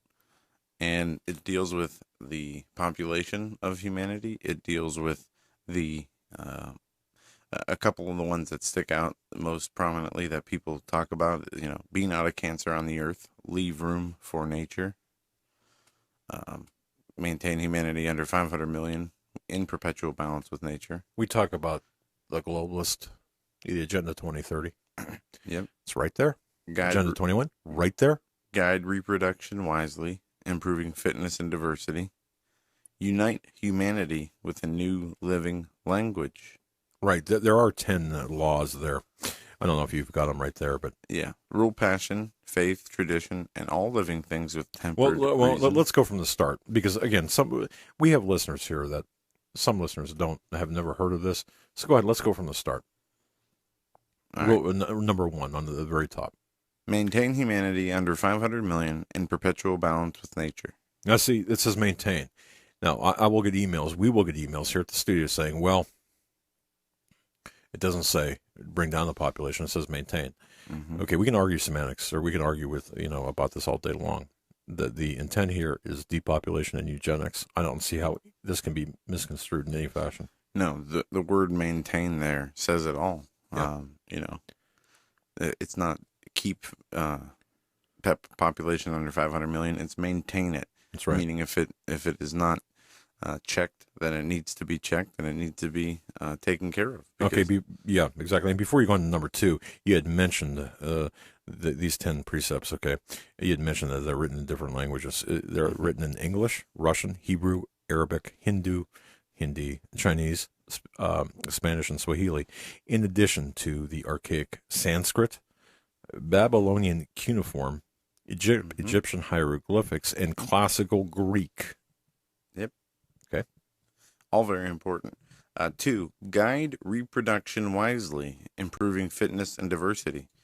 Now, that to me sounds just like what we hear today with the gene splicing and trying to perfect the human being, deciding what genes need to be removed for the perfect breeding process.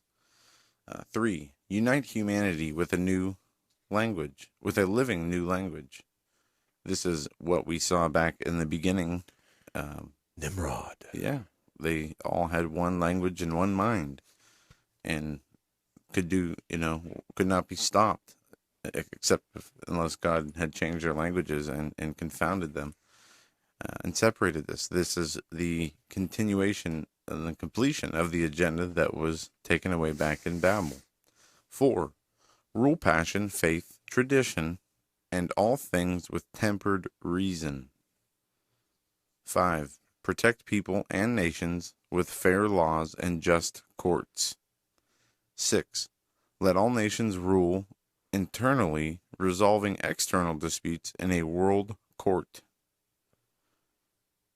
Next, avoid petty laws and useless officials. If only they followed that now.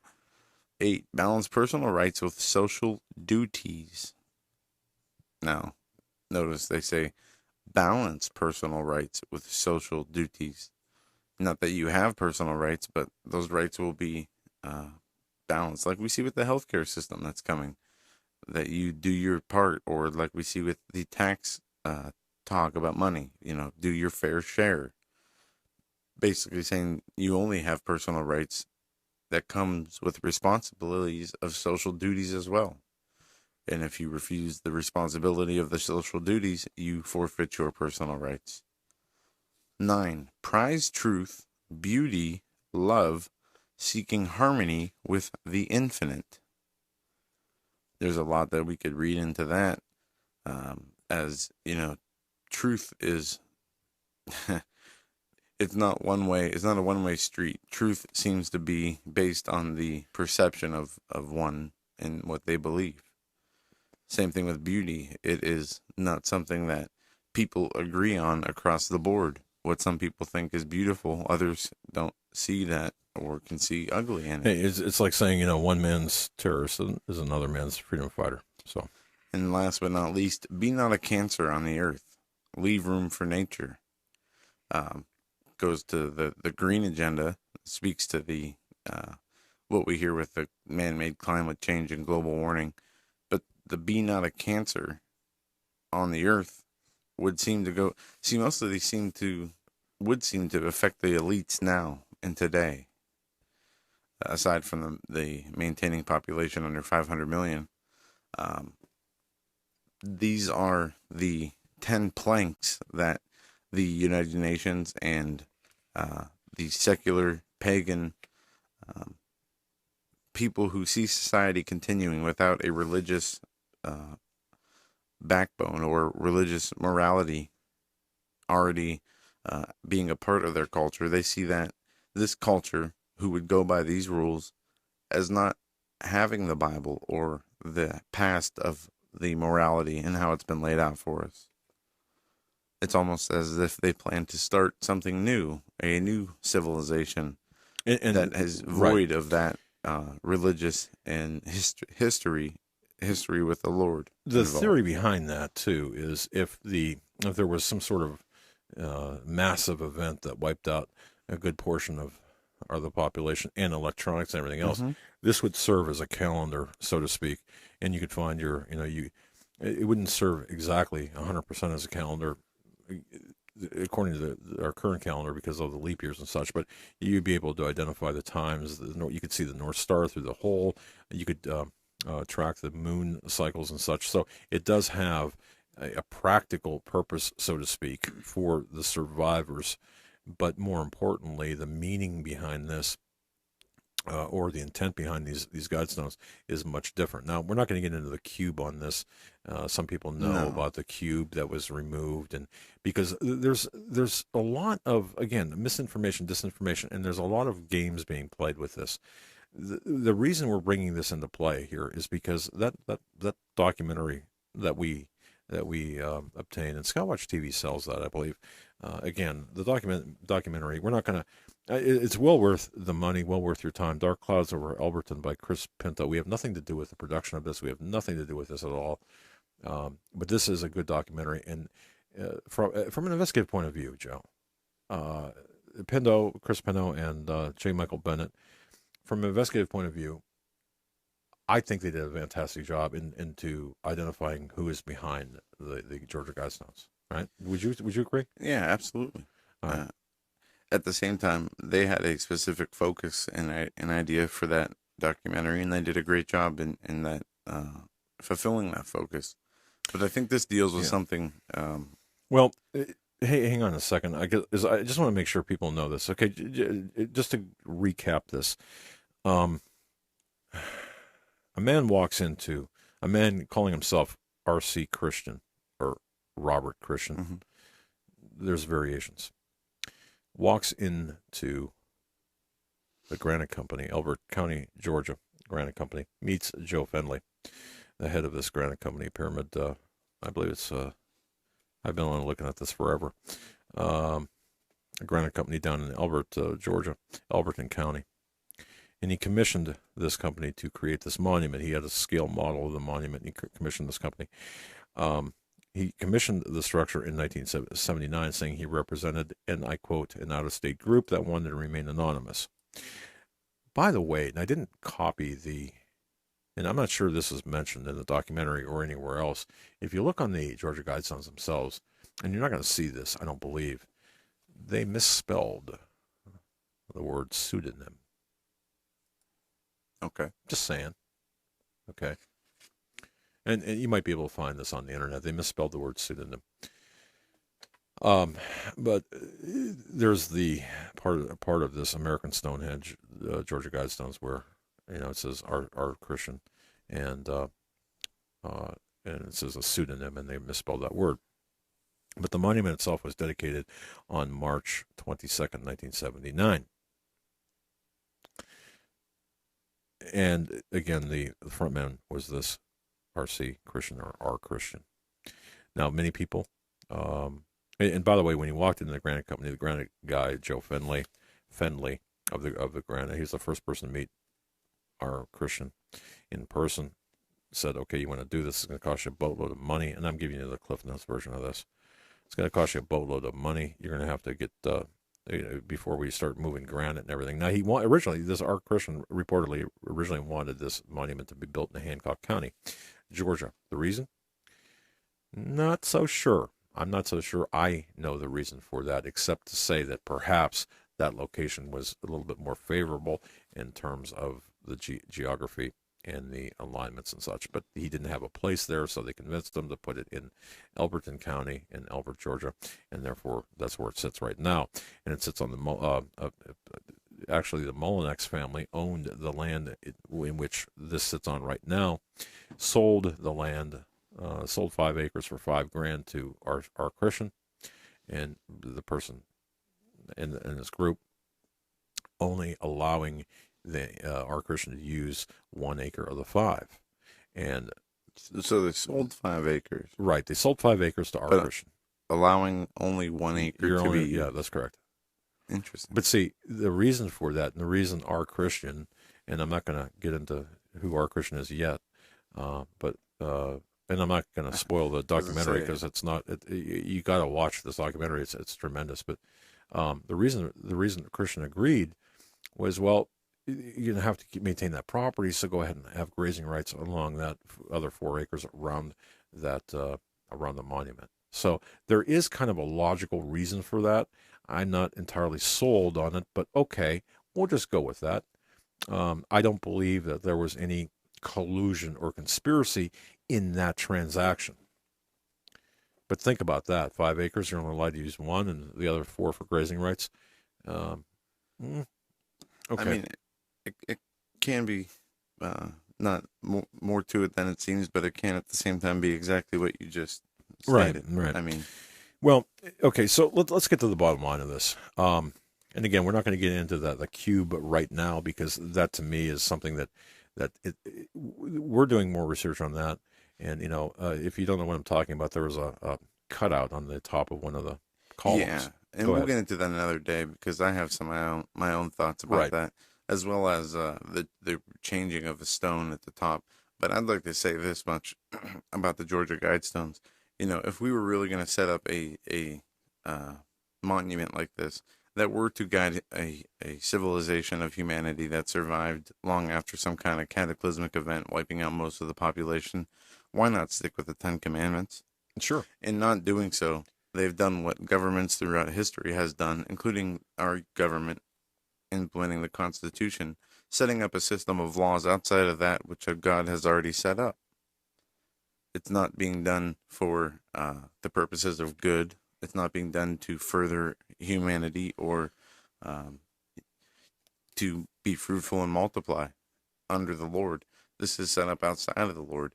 The best way I've heard it explained is the 10 Commandments were given to man by God as a laws to follow, because where there is sin and fallen man, you need laws. Why deviate from the 10 Commandments? Why are those not?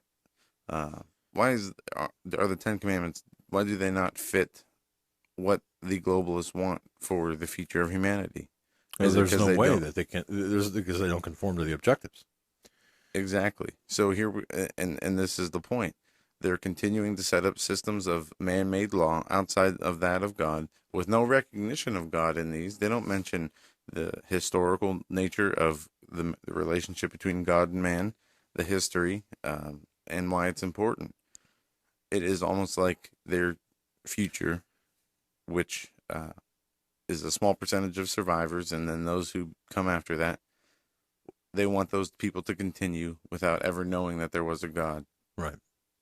Which is the most well, or their God, small g, okay? Because we look, folks, and I think it's important to really clarify this and drill down on this, because what is in progress here is, and whether it's the war in the Middle East, wars plural in the Middle East, whether it's the nation of Israel being attacked and being reformatted to create this, whatever their position might be in the end times scenario, whether America, it's the distillation of America as a God-fearing country. The end game objective here is the worship of the imposter Christ, the Antichrist, or the Christ who will sit in place of Jesus Christ here on earth. So that's their real objective. So when you look at this push toward the one world order agenda, new world order agenda, whether you want to believe it or not, if you don't believe it, I just say to you, look around you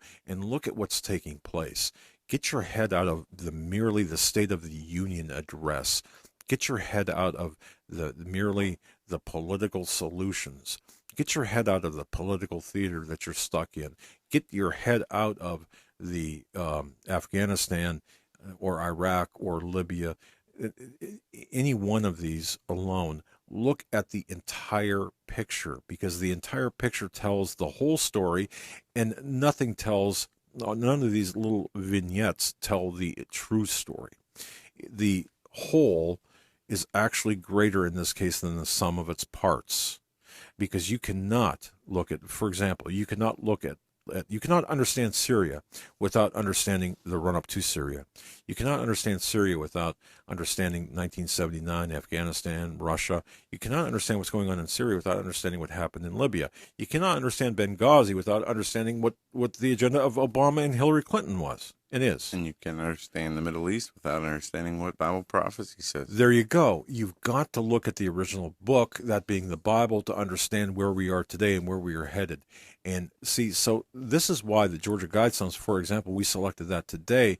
Did we just pull it randomly out of a bag? You thought I was going to say something else, didn't you? Huh? No. Did we just pull it out because why not? We don't have anything else to talk about. Let's talk about the Georgia Guidestones. No, because we were told in 1979 that this is what the objective is, and now we're seeing it in play, and we're going to reveal to you, at least in part, who's behind it. I think something important that we even glossed over when we were talking about how many people actually know that the Guidestones are there, and how many Christians versus how many people just in the regular world go around without knowing that these are there.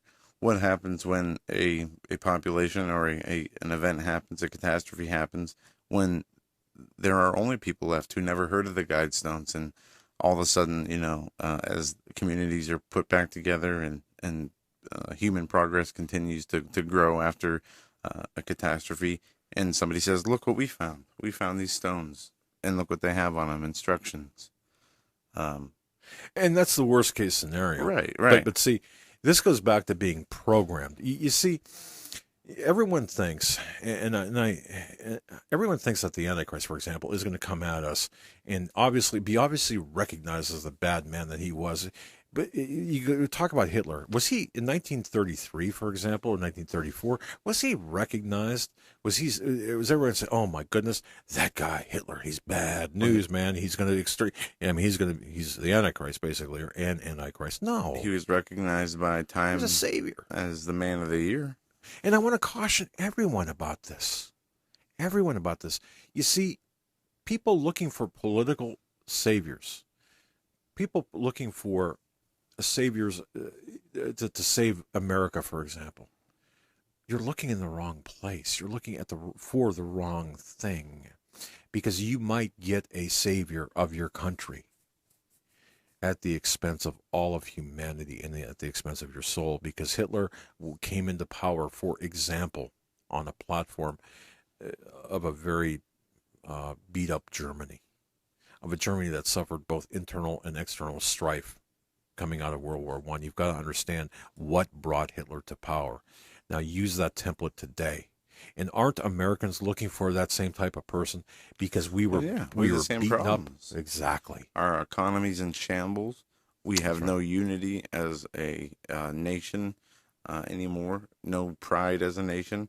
Not that that's something we need, but that we just see that the once great American nation that was a beacon of hope and freedom for all has turned into a cesspool of, corruption and bureaucracy that has been abused to the point that it's subjugating its own citizens to arbitrary tax and legal laws that it never intended on.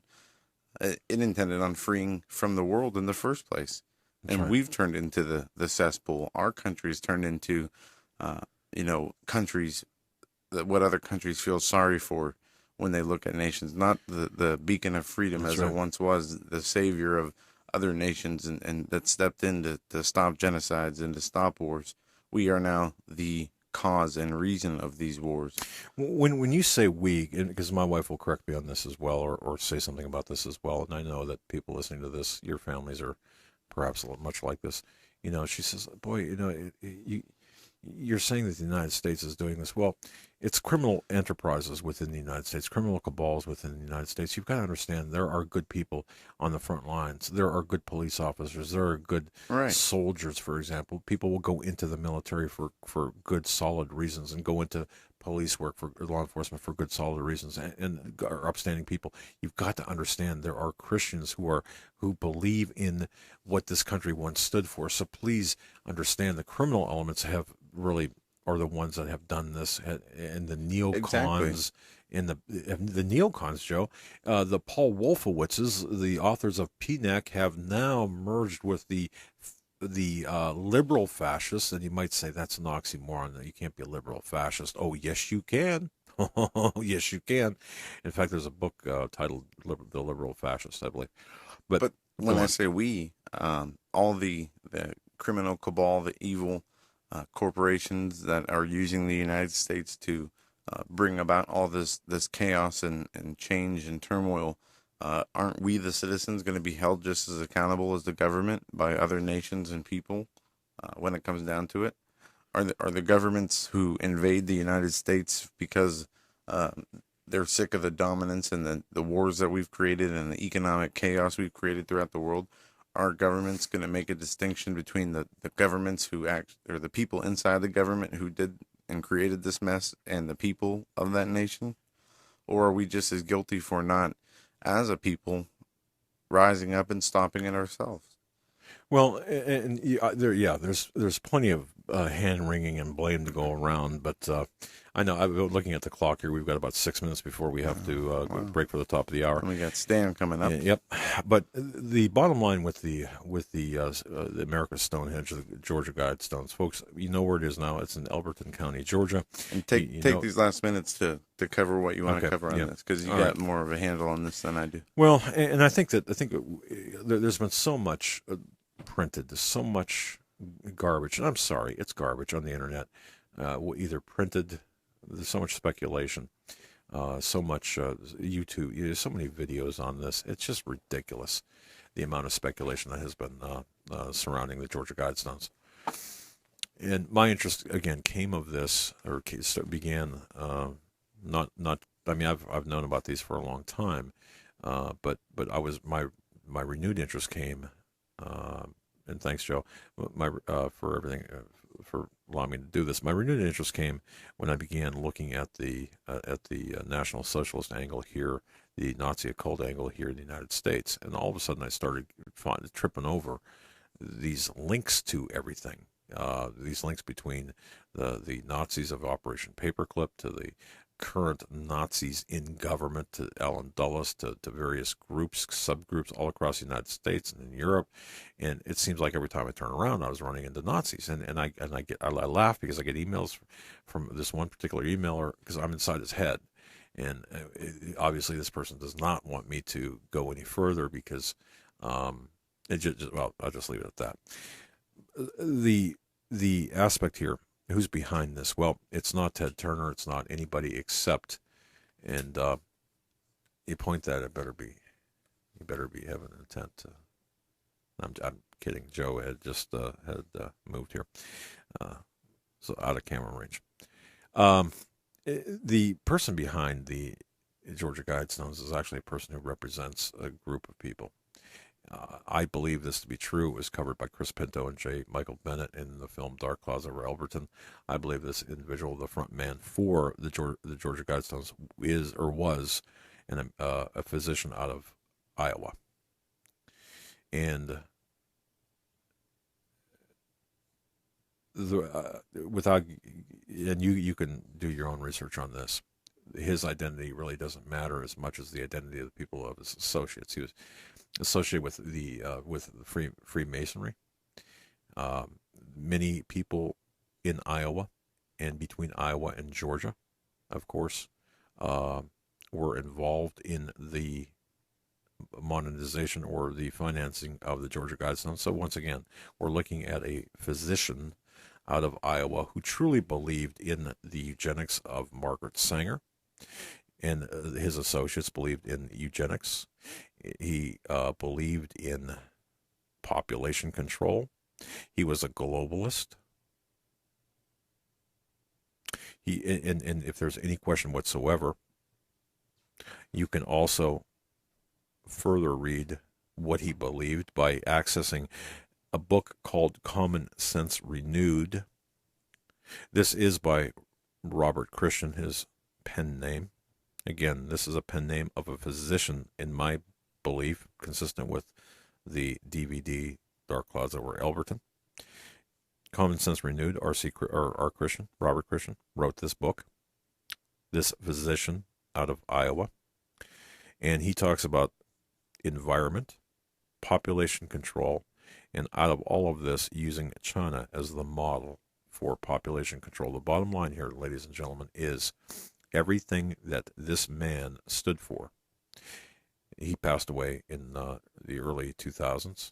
I think it was 2003 or thereabouts. But everything this man stood for and wanted to accomplish is written on the Georgia Guidestones. But he was just the front man of a larger organization. And that organization, based on my professional belief, my investigative analysis of this, it's a Masonic, it's linked heavily into Freemasonry. It's linked heavily into the United Nations. And it is advancing a eugenics-based population reduction and control that is race-specific. This is where the Nazis come in.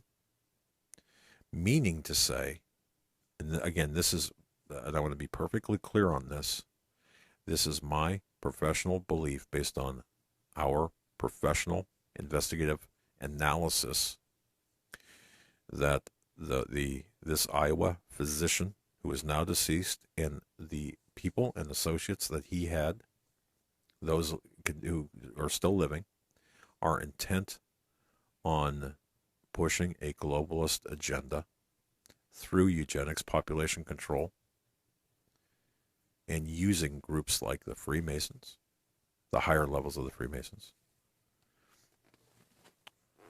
the remaining active Nazi Party members in the United States, specifically on the East Coast,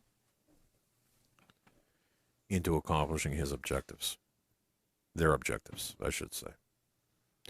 This is not a small thing. This is a huge thing. This is tied directly to Agenda 21, now Agenda 2030. This is tied to the greater population control. This is sustainable development. That's right. Everything you see taking place today. And this also is pushing toward a new religion. That is a religion of the small gods. Yep.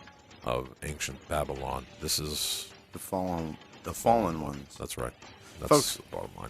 We're going to be right back with Stan Deyo after these messages. You're listening to the Hagmann and Hagmann Report on this Tuesday, January 12th, 2016. We'll be right back with Stan Deyo here on Global Star Radio Network. Stay with us. Are you hungry for worship, revival, and restoration? Doug and Joe Hagmann want to invite you to Hear the Watchman Conference Dallas 2016, March 18th through the 20th at the Hilton Lakes Conference Center. This amazing three-day event will include inspired speakers: L.A. Marzulli, John B. Wells, Pastor David Langford, Coach David Daubenmire, Paul McGuire, Russ Ditzar, Pastor Billy Crone, Greg Jackson, Doug and Joe Hagmann, Reverend Philip Benham, and special guest, Dimitri Dudeman's grandson, Michael Boldia. So please join us in hearing the truth, which will set us free, breaking the strongholds that bind us from true salvation. Join us in hearing the brave watchmen of Jesus Christ. Mark your calendar now for Hear the Watchman Conference Dallas 2016. For more information and reservations, go to HagmannandHagmann.com and click on the Watchman link. You'll be empowered and blessed as never before. We feel the time is up, and we really need to gather His people and prepare spiritually, mentally, and physically for His coming while we still can. In the end, Jesus wins. The views expressed by the guests on the Hagmann and Hagmann Report are not necessarily shared by the host or the sponsors of this program. Take everything you hear on the Hagmann and Hagmann Report to the Father in prayer.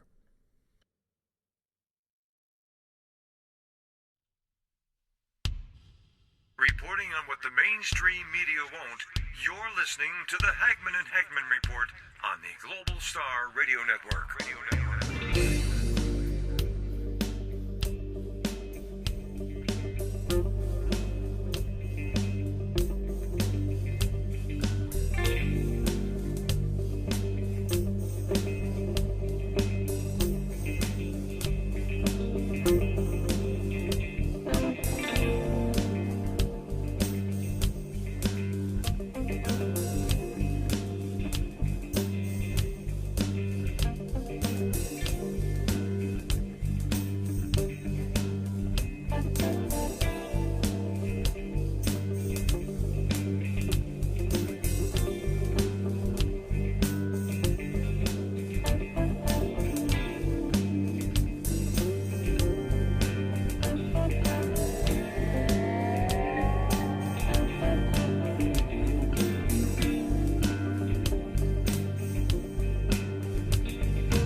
Exposing the New World Order, you're listening to the Hagmann and Hagmann Report on the Global Star Radio Network. Stand by.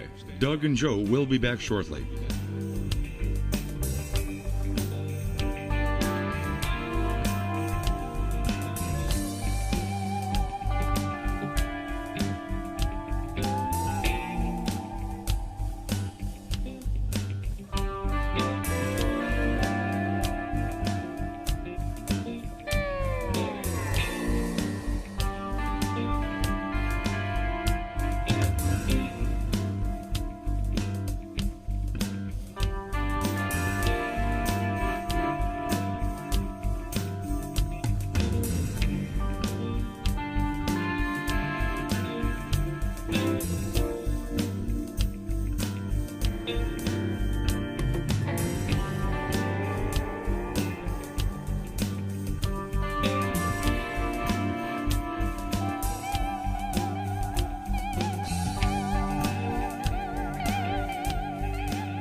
Putting truth into action, you're listening to the Hagmann and Hagmann Report, streaming live on the Global Star Radio Network.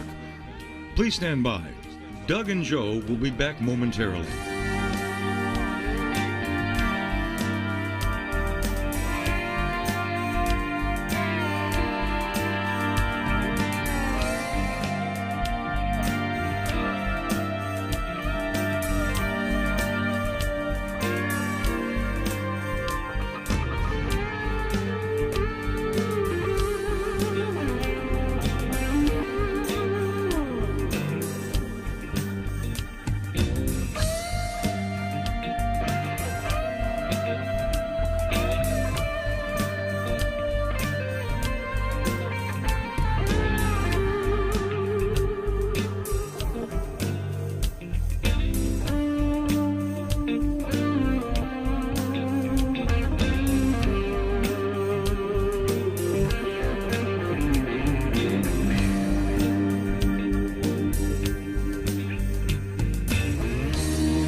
And welcome back, ladies and gentlemen, to hour number 3 of the Hagmann and Hagmann Report. Stan Deyo joining us for hour 3 this Tuesday, State of the Union Tuesday. And if you're in a drinking game with how many times Obama says I, me, my, myself, or whatever, you'll be drunk by the first 12, 13 minutes, because I'm sure it's going to be, the legacy setting State of the Union. So I join already us. need to ride home. Yeah, well, I'll tell you, really, the bottom line here, folks, the theatrics, the political venue of theatrics with Obama, if you want to, State of the Union, that's fine. You can always catch the replay afterwards. We are not going to get into the State of the Union again because it's nothing more than political theater, and it's not really that big of a deal in terms of, what's really taking place. Stan is got information, of course, in real time and about real events, about real important things. So we're going to go to Stan. Before we do, I want to mention again portions of tonight's broadcast brought to you by Whole Tones Live. That's WholeTonesLive.com. WholeTonesLive.com. Folks, go to Whole Tones Live and download their samples. And when you do, you're going to know why we are so hot about WholeTonesLive.com, as well as AmericanSurvivalWholesale.com, the great veteran-owned company, AmericanSurvivalWholesale.com. And check out their latest special, Yes. Scratch and Dented, 50% off Thrive GMO-free food that had problems with the packages being damaged, but Yeah, the food little- inside little perfectly dents, fine. yeah. 50% off. And also, and by the way, you can read all about that in Holly Deyo's Dare to Prepare. So in other words, you want the magnum opus of preparation books. It's Dare to Prepare by Holly Deyo, the latest edition, available on standeyo.com. If you don't have a copy, definitely get one, because it does talk about what canned food, safe to eat, not safe to eat, and expiration dates, and all of that stuff. So very good. And also nuts.com, folks. After the show, nuts.com, HH in the microphone box. You can't go wrong. Stan Deyo, God bless you, my friend. Glad to have you back here on this Tuesday, January 12th, 2016. Thank you, guys. Glad to be back. And Holly and I are certainly hoping that Renee is feeling better. And, the good Lord needs to protect us out here doing what we're doing, all of us. I think we're all seeing more attacks than normal on our health and business and everything.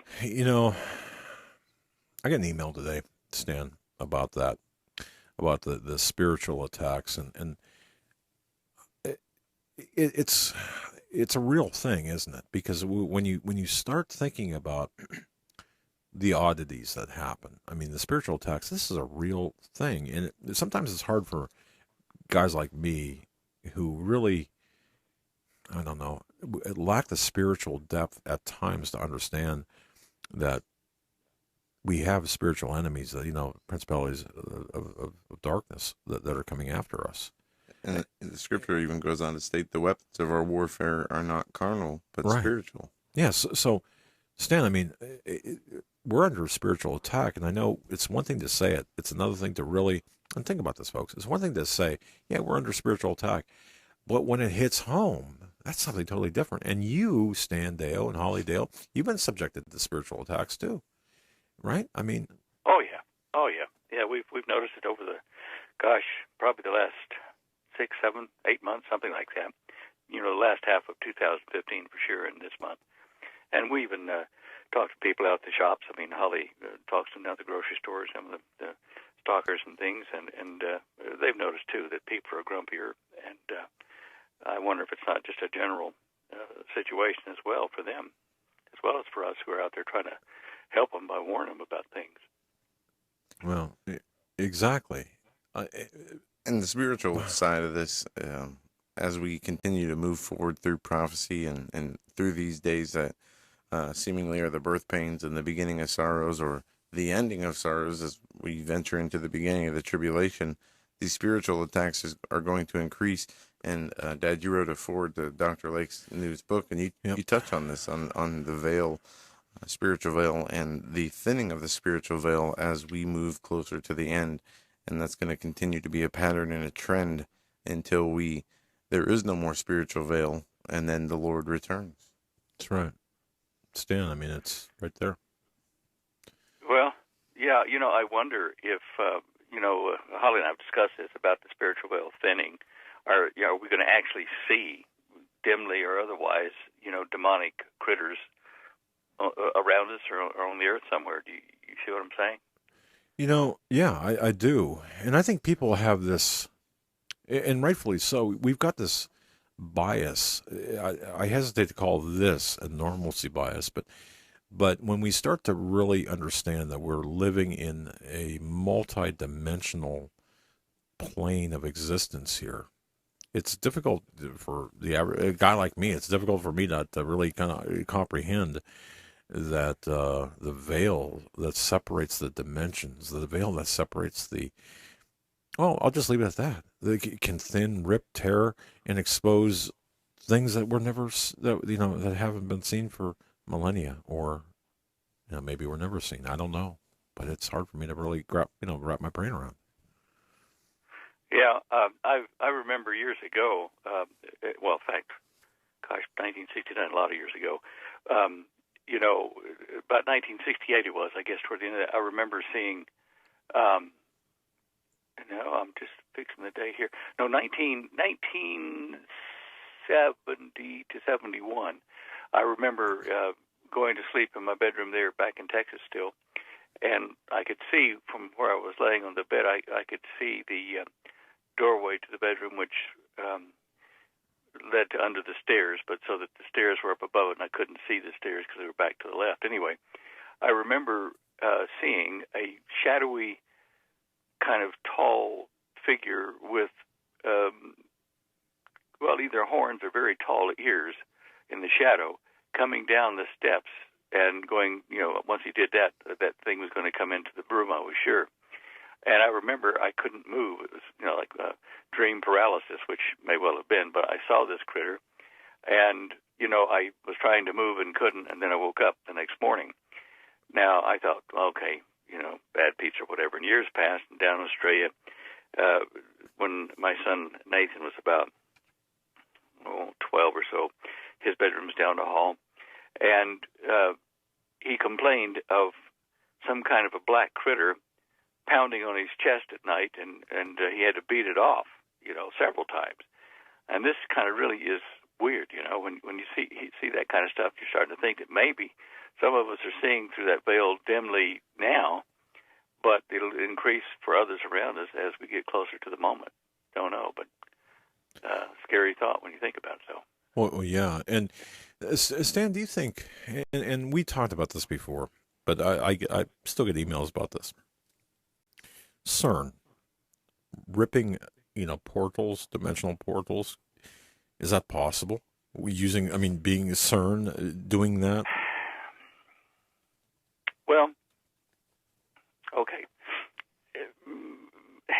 Possibly, very remote possibility, okay? Is it probable? I don't think so, but in my studies of the gateways to the parallel universe where God and the angels, even the ones that are now fallen, used to live, there were indications that a circular doorway of some description, what the mechanics and electronics of were, I wouldn't know, but did sit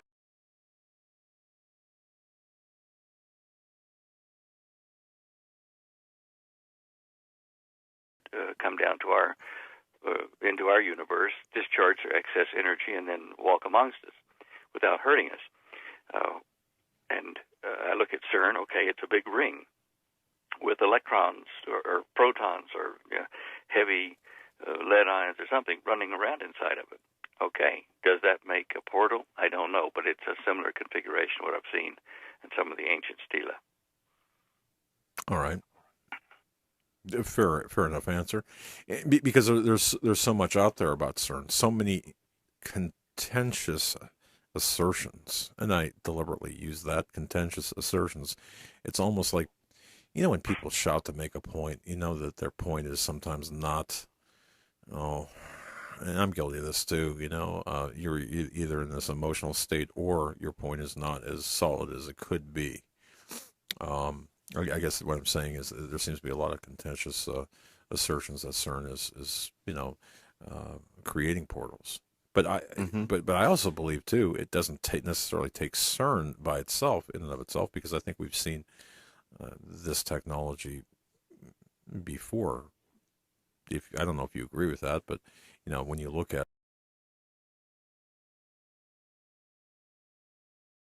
that, the Nazis were attempting to create portals as well. I'm just curious, the occult side of the SS and such. Oh Lord, who knows what they were doing? I mean, that research facility that they found inside, it looked like a stone, like a Stonehenge that was completed, and inside they thought they were doing work on the Gluck, the anti-gravity bell, and maybe at that particular point they were trying that with what they were dealing with. I mean, I've read reports that Hitler found himself facing gargoyles or terrible demonic critters in his bedroom at times. Okay, if that's the case, then maybe they were portaling, or they were doing witchcraft ceremonies or whatever in his time. I mean, there's certainly a lot of evidence that the Thule Society and various others that he was a member of were doing some pretty weird things. Yeah. And so. And again, folks, we're just having a conversation here. Everyone out there, I mean, we're attempting to.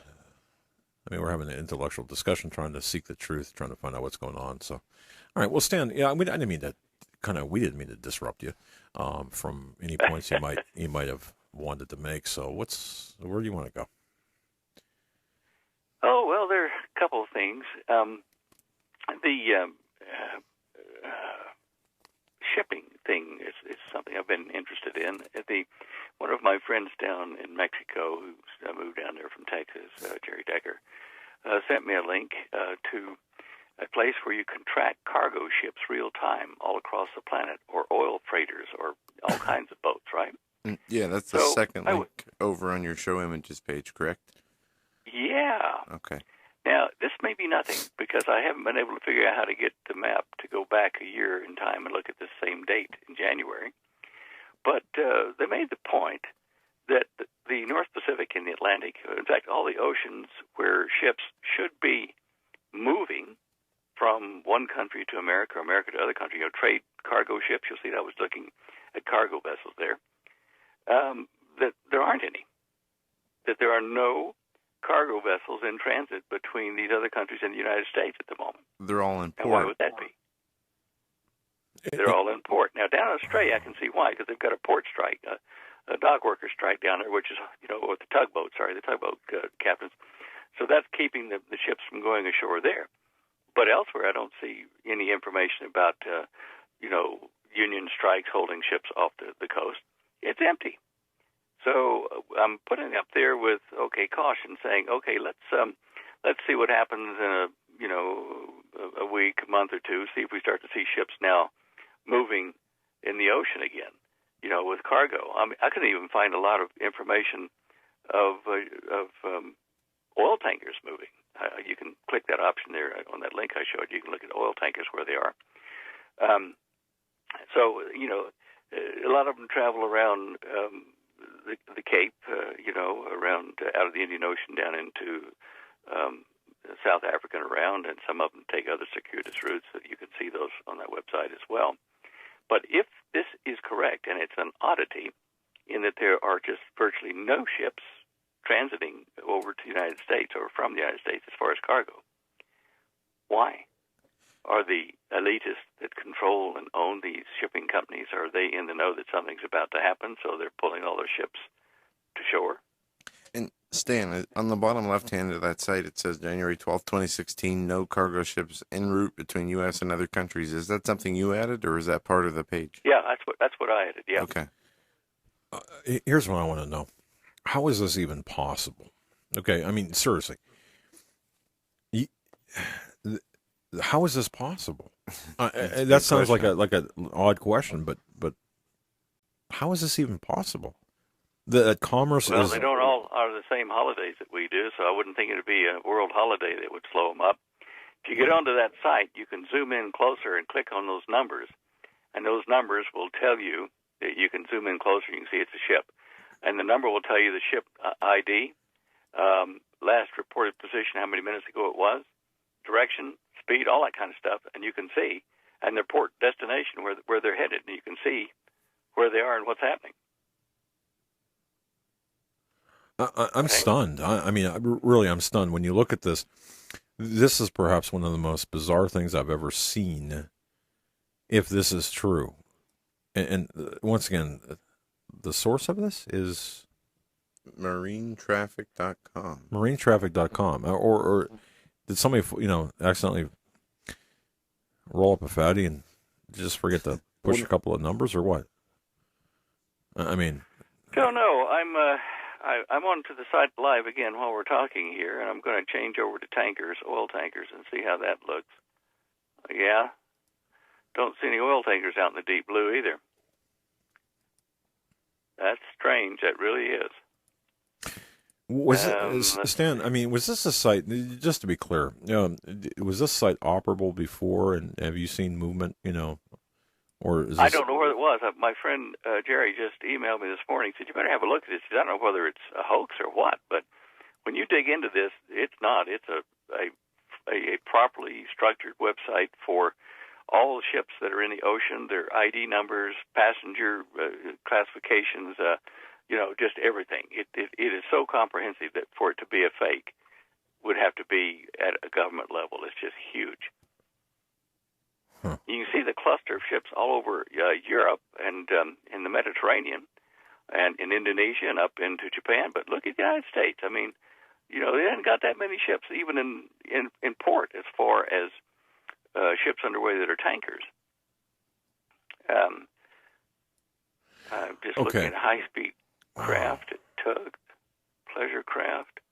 I mean, this is disturbing on many levels. Okay. Yeah. Let me see if the fishing fleets are pulled in.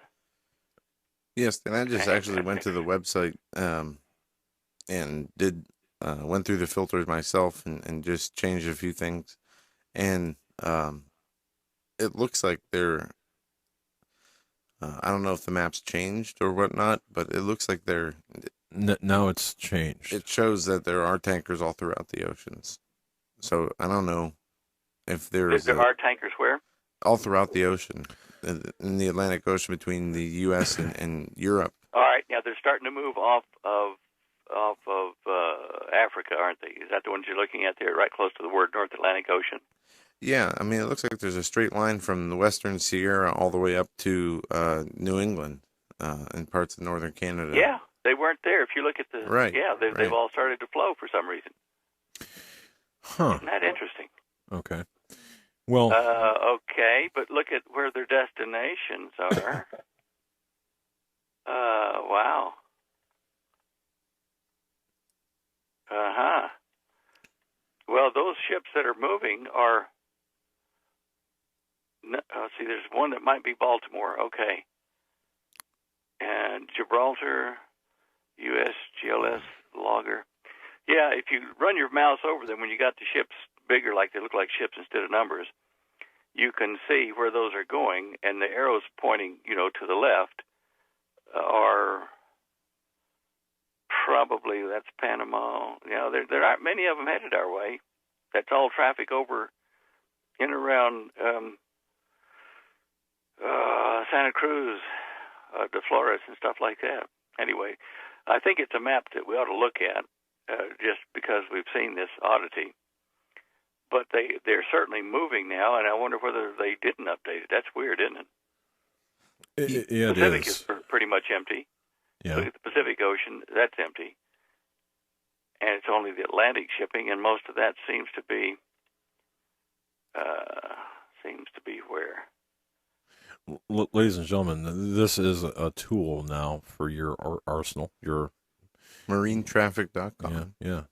Put this in your... bookmark this into your favorites. Use this as a reference point, as a tool to monitor. You can do your own research. You certainly don't need us. Do your own research and keep an eye on this. This is very interesting. That little blip there. Yeah. The only reason I could figure, guys, would be that, like, somebody that owned ships thought there was a reason to keep them out of the United States. it's just odd that there aren't any in transit way out there for the United States, and this map has just been updated as we speak here on the air. That's just weird. Yeah. Is there going to be a nuclear attack, or was it just a January lull, or what? Yeah, I don't know. Good questions. Yeah, that's again, the website for that resource is marinetraffic.com. marinetraffic.com. So, folks, bookmark that in your website or your favorites. Check that off and note that Stan Deyo had found this anomalous issue with the cargo traffic. It'd be like looking at flight traffic and seeing, no planes in the air. Yeah, exactly. Yeah, another thing for the scientists out there, for a long time we've been talking about the nature of space and gravity and that kind of stuff. I've been working on a paper for 2 or 3 years now on it. But it all depends on space being some sort of a fluid, a very fine structured fluid. And today, the physics journals have come up with, in fact, several newspapers copied it, about gravitational waves may have been detected, for the first time. Now, Einstein's theory had predicted this, and his theory can predict it, and it generates a space-time fabric, which I call a fluid space. But this kind of underscores what I've been saying, is that gravity is a function of waves in a fluid-like space. And that a wave requires something to travel in. So when they say, yes, we've discovered it where two galaxies or stars or something have collided, and it's producing these gravitational waves, they're going to check their instruments again. But if that is the case, then it's saying there is a fluid structure that can convey the waves of gravity through space.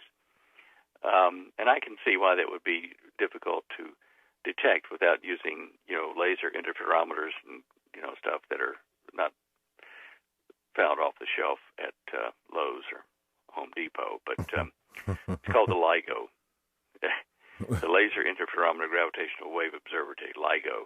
Anyway, there's a link to that article. You can read about it. And as I say, they're asking now for a recount, a retesting of all the instruments and connectors and whatever.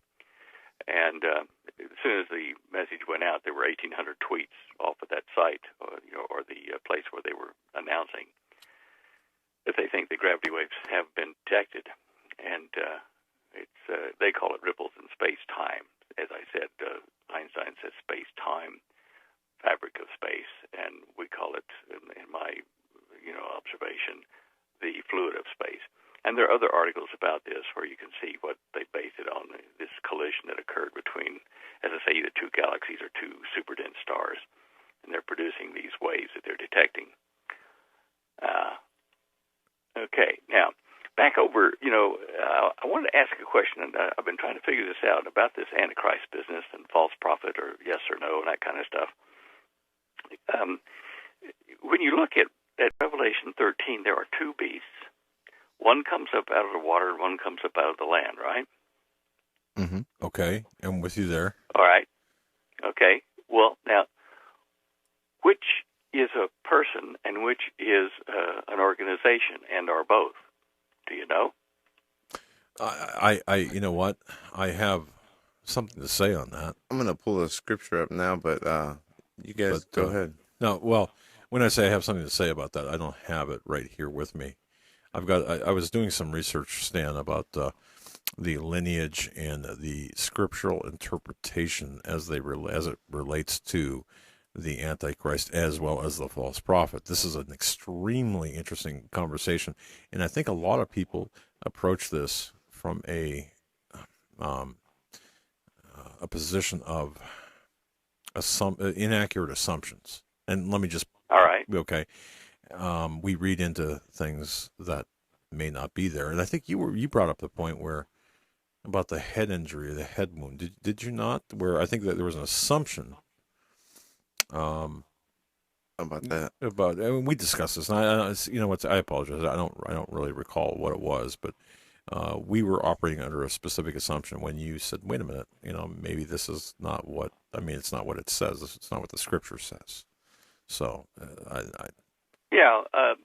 it was talking about the wound to one of the heads, which was a king, okay, or a kingdom. And there is, however, a rather obscure prophetic reference to the Antichrist having an arm wound and a right eye hurt, etc. If you can attribute that to the Antichrist spoken of here. What I'm trying to do, though, is to parallel Daniel's look at the man of sin and the Revelation 13 man of sin. Now, what bothers me is this. The first beast was given a mouth to speak great things and blasphemies, and power was given unto him to continue 40 and 2 months. That's the 3.5 year period that we think is probably the first part of the tribulation. Maybe. But 42 months for this beast that rises up out of the sea, and it has 7 heads and 10 horns, and upon those 10 crowns, and 10 crowns with 10 horns. Now you can visualize that in your mind. This nice big dragon with 7 heads all spread out there, and there were 10 crowns. Now, are those 10 crowns spread out over those 7 heads, or are they on one head? Do you see what I'm saying? Yeah, I think they are having 7 heads and 10 horns, and upon his horns, 10 crowns. But it just doesn't say where those 10 horns are, or if they're spread equally across the 7 heads, or on one of them, say the last one or something. And it describes the beast like Daniel did, leopard and bear and lion. Mm-hmm. Okay. And it refers to it, this beast, as a him. Okay. And I saw one of his heads, which, we assume are kingdoms at this point, I'm not sure, as if it were wounded to death, and his deadly wound healed, and all the world wondered after the beast. Now, this is a beast with 7 heads. One of them gets wounded. Okay, is that 7 kingdoms? You see what I'm saying? Yeah. And one of them gets wounded, because the whole world wonders after the entire beast, not just one head. If I can inject something here into the conversation. Right. And it's interesting you bring this up, because I was looking at this in fact, Joe and I were talking about this very subject earlier before the show. Right. From the book, The Antichrist and the Cup of Tea. Now, I don't subscribe to all of or many of the assertions made by the author Tim Cohen in this book, but he addresses that very fact you're talking about in this fashion. And then I'll just kind of read or paraphrase what he's saying here about what you're saying, and then I'll listen for your response. He writes this. Where to begin here? In the latter half of the 4th century A.D., Emperor Valentinian split the Roman Empire into 2 divisions, as depicted by the 2 legs in the statue of Nebuchadnezzar's prophetic dream. That, of course, referencing Daniel 2:33. Okay, and moving forward here. Today, the most powerful country in the West, and perhaps in the world, is the United States of America. It also happens to be the home of the United Nations, the embryo of a coming one-world government. Now, this is where it addresses what you're talking about. The permanent member states of the United Nations Security Council currently include, at the time this book was written, Russia, France, China, England, and the United States, the central powers in the Roman Empire over the past several centuries. Even so, the basic East-West division remains, with Russia representing the East and the United States representing the West. Soon, however, in preparation for a global government under the Antichrist, 10 horns or kings, representing nations or kingdoms, probably the world's most powerful and or populous, will arise and supersede these divisions, referencing Daniel 7:20, 7:24, Revelation 12:3, 13:1, 17:3, 17:7, and 17:12. And he writes, 5 will arise from each division. The statue had 5 toes per foot, being, it would appear, both autocratic and democratic. The feet and toes were both a mixture of iron and clay.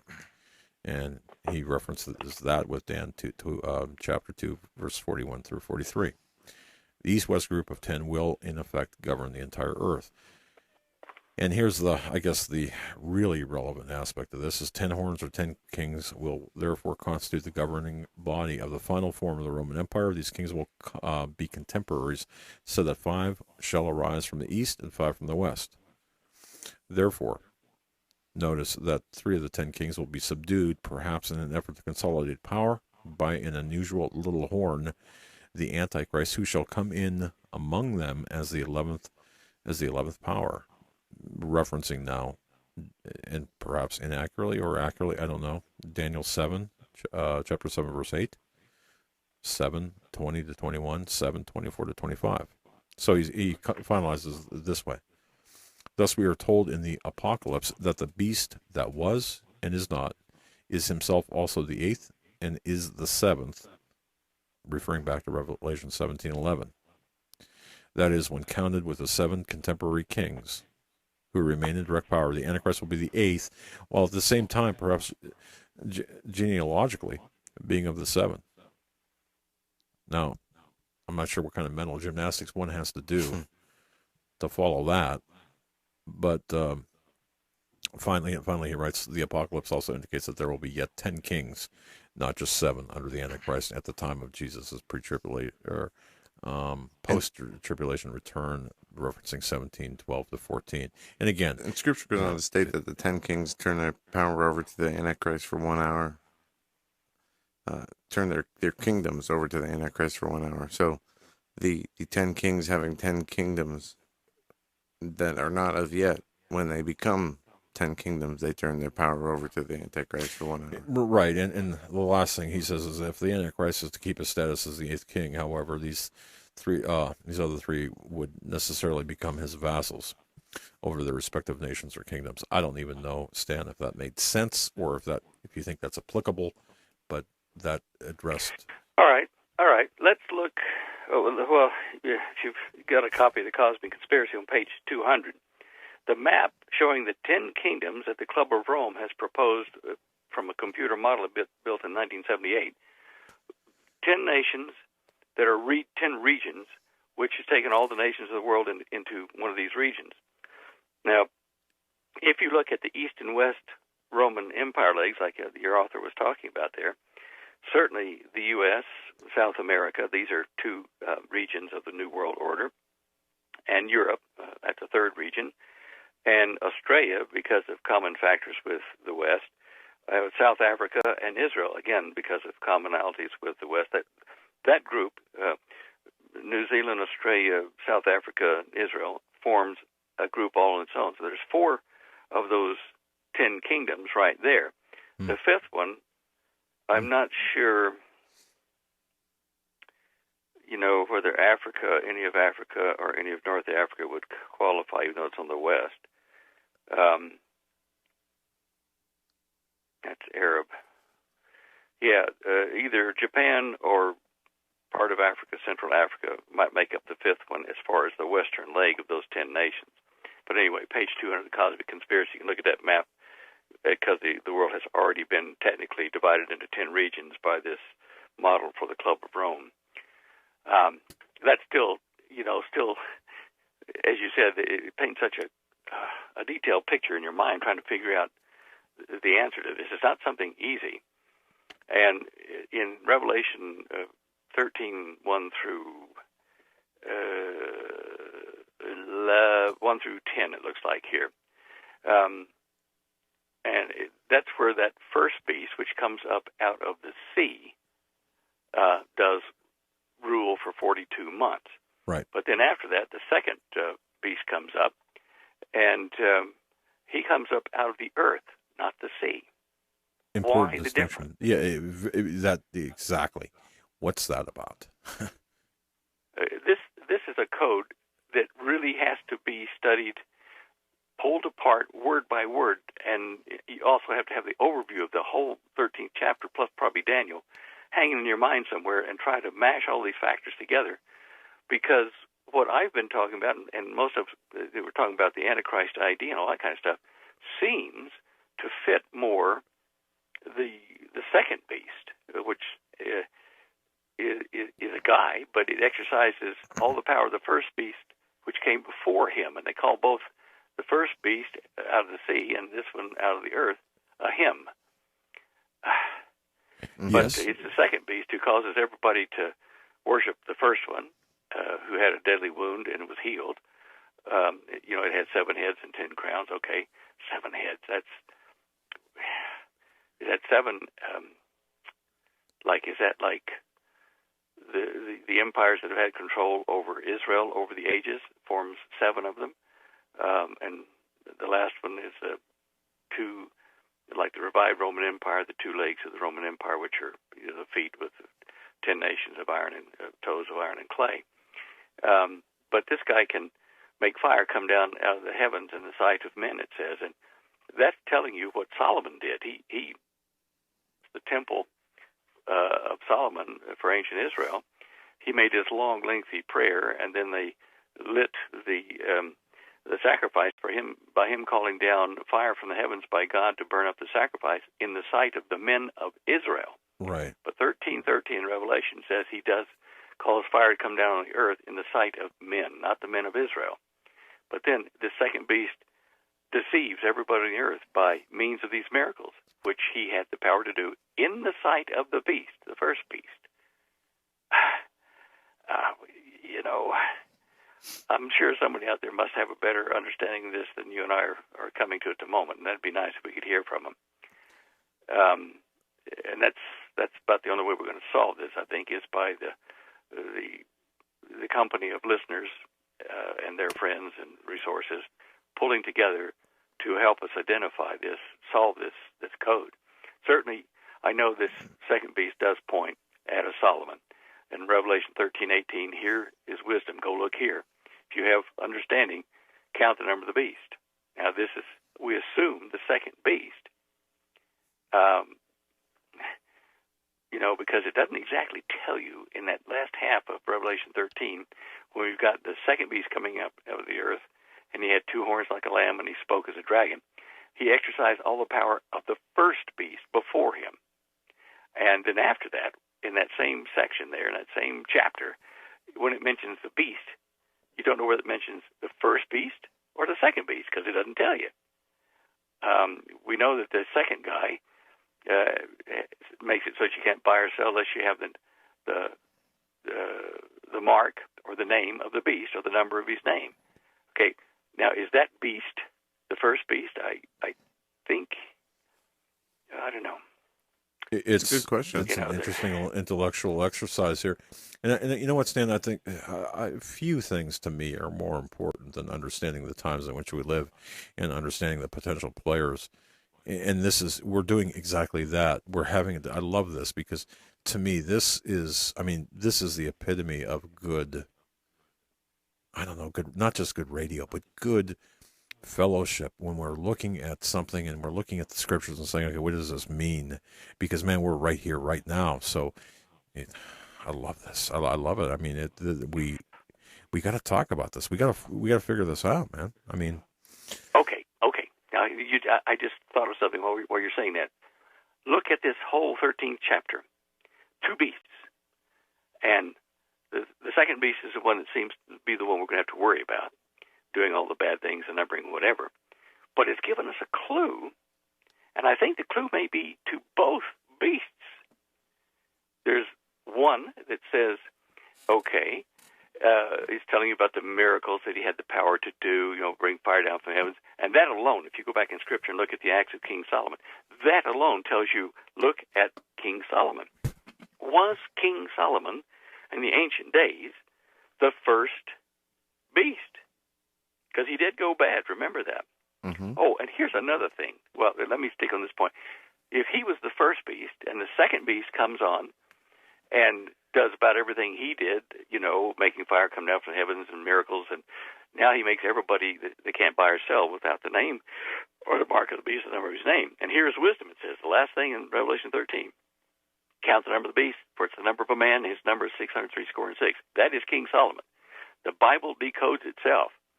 So, old King Solomon, first beast, new King Solomon, like following in the footsteps of the original King Solomon. So, let us try to fit that pattern then, and think about this in the next week, about the first beast being ancient King Solomon, and then the second beast being the new King Solomon, the Antichrist of this age.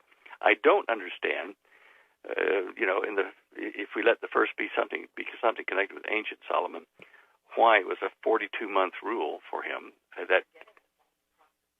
Well, I know. Well, we're not. Holly's saying I'm forgetting the false prophet, but there's nothing in here that's a false prophet in this particular chapter. That's what we're trying to decide.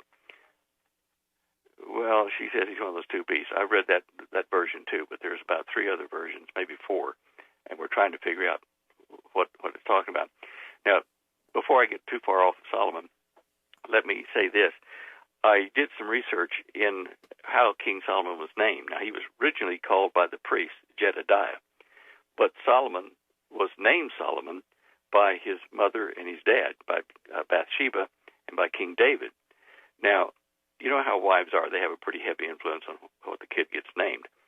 Bathsheba was married to Uriah the Hittite, and 300 years before Bathsheba was born even, there was a great king, the first king of Assyria. He formed Assyria, and he was Shalmaneser the first. If you break that down in their language, it's Shalman or Solomon, Esser, God. God Solomon the first. And he formed his kingdom there in Syria. And these are records that are being dug up in Ebla, near Aleppo, where they have at least 17,000 clay tablets that were preserved. And in those, they even show discrepancies. I mean, they just uncovered these tablets, right? And they were made between 2300 and 2500 BC, as best they can determine. In those tablets are the names of David, of Abraham, and Ishmael, calling them prophets. Okay, all right. But that was about 400 years before Abraham was born, over in the Hebrew text. That's a little strange. There's some great. Oh, gee, yeah. But anyway, if we use the Assyrian line of kings date line, King Solomon, Shalmaneser, was a hero in the Hittite and the Assyrian Empire. And the Assyrians eventually took the Hittites. But anyway, Bathsheba was married to a Hittite and possibly was Hittite or Hittite, Assyrian herself. So that's why she thought that they would name their son after the greatest king in history at that time, which was Solomon Esser of Assyria. Isn't that an interesting sideline there? Absolutely. And I've never heard of these other tablets that you're talking about. And you look up on the internet Ebla tablets. There's a wealth of information about them. The Institute for Creation Research, I think they even have a discussion of them and the mentions of the fact that those names are in those tablets. Anyway, it tells me there are some things that we still probably have not dated correctly, and I don't know which one of these to accept, because they certainly haven't found King Solomon's palace, or they haven't found King David's tomb, his real tomb, and they've only found a fragment of one little seal that might have identified it as part of the court of Solomon in Jerusalem, where they've been digging. So I'm wondering if, when Israel was taken out of, when the Hebrew nations were put into the diaspora out of Israel, when the tribes all split, except for Judah and Benjamin, who stayed in Jerusalem, when the northern tribes split, did something happen to their history? And they got it partially from Assyrian history and legends and stuff in Babylon, and I don't know, but it just seems to me like we still have some inaccuracies in our dating and locations there of things in the ancient world and Middle East. Definitely very interesting, and I'm actually looking at an article, Elba, its impact on Bible records by Clifford Wilson, and this is something I'm going to bookmark and read for later, and I appreciate you bringing this up, because this is very interesting, and the number of tablets that they've found is significant. So, very interesting. And we do have the cosmic conspiracy here. Yeah, I just Stan, if you don't mind me, just telling people about your book, Cosmic Conspiracy, the final edition. It's a fantastic book, in my view, a great resource. And, it's never far from the desk in my office, as opposed to other. You can see the map online, guys. Okay. Well, you keep talking if you want to, but on the show images page, at the very last line at the bottom of the page on the left says Cosmic Conspiracy. You click on that, and the last row on the right, you'll see the 10 supernations, New World Order. You can have a look at it right now while we speak, if you wish. Okay. In fact, we'll toss it on the screen for our YouTube viewers, but I got to tell you something, Stan. Okay. I mean, I love books. I love to read. I love the information provided, and you do a really great job in Cosmic Conspiracy, as Holly does in Dare to Prepare. So I just want to give that a plug. But, okay. Wow. All right. Thank you. Yeah. Boy, I tell you what. There's so much, you know what, Stan, and I said this earlier, and folks, there's the map that's in Cosmic Conspiracy, and you really have to me, I mean, the context behind that map is important. But you know what, Stan, the explosion of knowledge that we're all a part of right now is so exciting and quite disturbing as well. But it's so exciting, but it's so easy to be misguided and misled by people. We were talking about the Georgia Guidestones earlier, and I'm sorry to kind of drift here from the conversation. But, in the research that we're doing for the Georgia Guidestones, it's amazing to me how much disinformation and misinformation is out there on the internet. I suppose I shouldn't be surprised, but boy, you can, like we're talking about the Antichrist and the genesis of the Antichrist, the origins, the backdrop for Revelation 13. It just amazes me how many people, despite the explosion of knowledge, how many will be fooled, And anyway, it's just, sorry. Maybe it shouldn't amaze me, but how many people will be fooled? Yeah, and don't want to see the truth. Hey, well, that includes us if we're not careful. You got to check everything 2 or 3 times. Right. And yeah, again, it shouldn't surprise me. I mean, it's the internet at some point sometimes is kind of like a tabloid, but then again, tabloids have a certain place in. You can read into it, but go ahead, Joe. And we only have about 6.5 minutes left already. No, come on, Stan. You got another couple hours. And we got some email questions for Stan, and this one's important. This is from a Barbara W. She asked this, Stan, what is your analysis of the methane gas disaster in Southern California? And is it because of nefarious causes from your Well, research? There are gas leaks. There are gas leaks from established gas oil or gas wells all across the United States. This one just happens to be one that's exceptional. And I've been trying to look at the geography of the region of the one in California to see why it's so bad.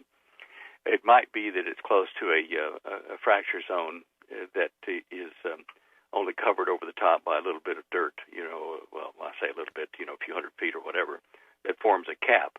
But they've been trying for over 2 months to cap off that well to stop the leaking, because it does supply a lot of the gas energy to Southern California.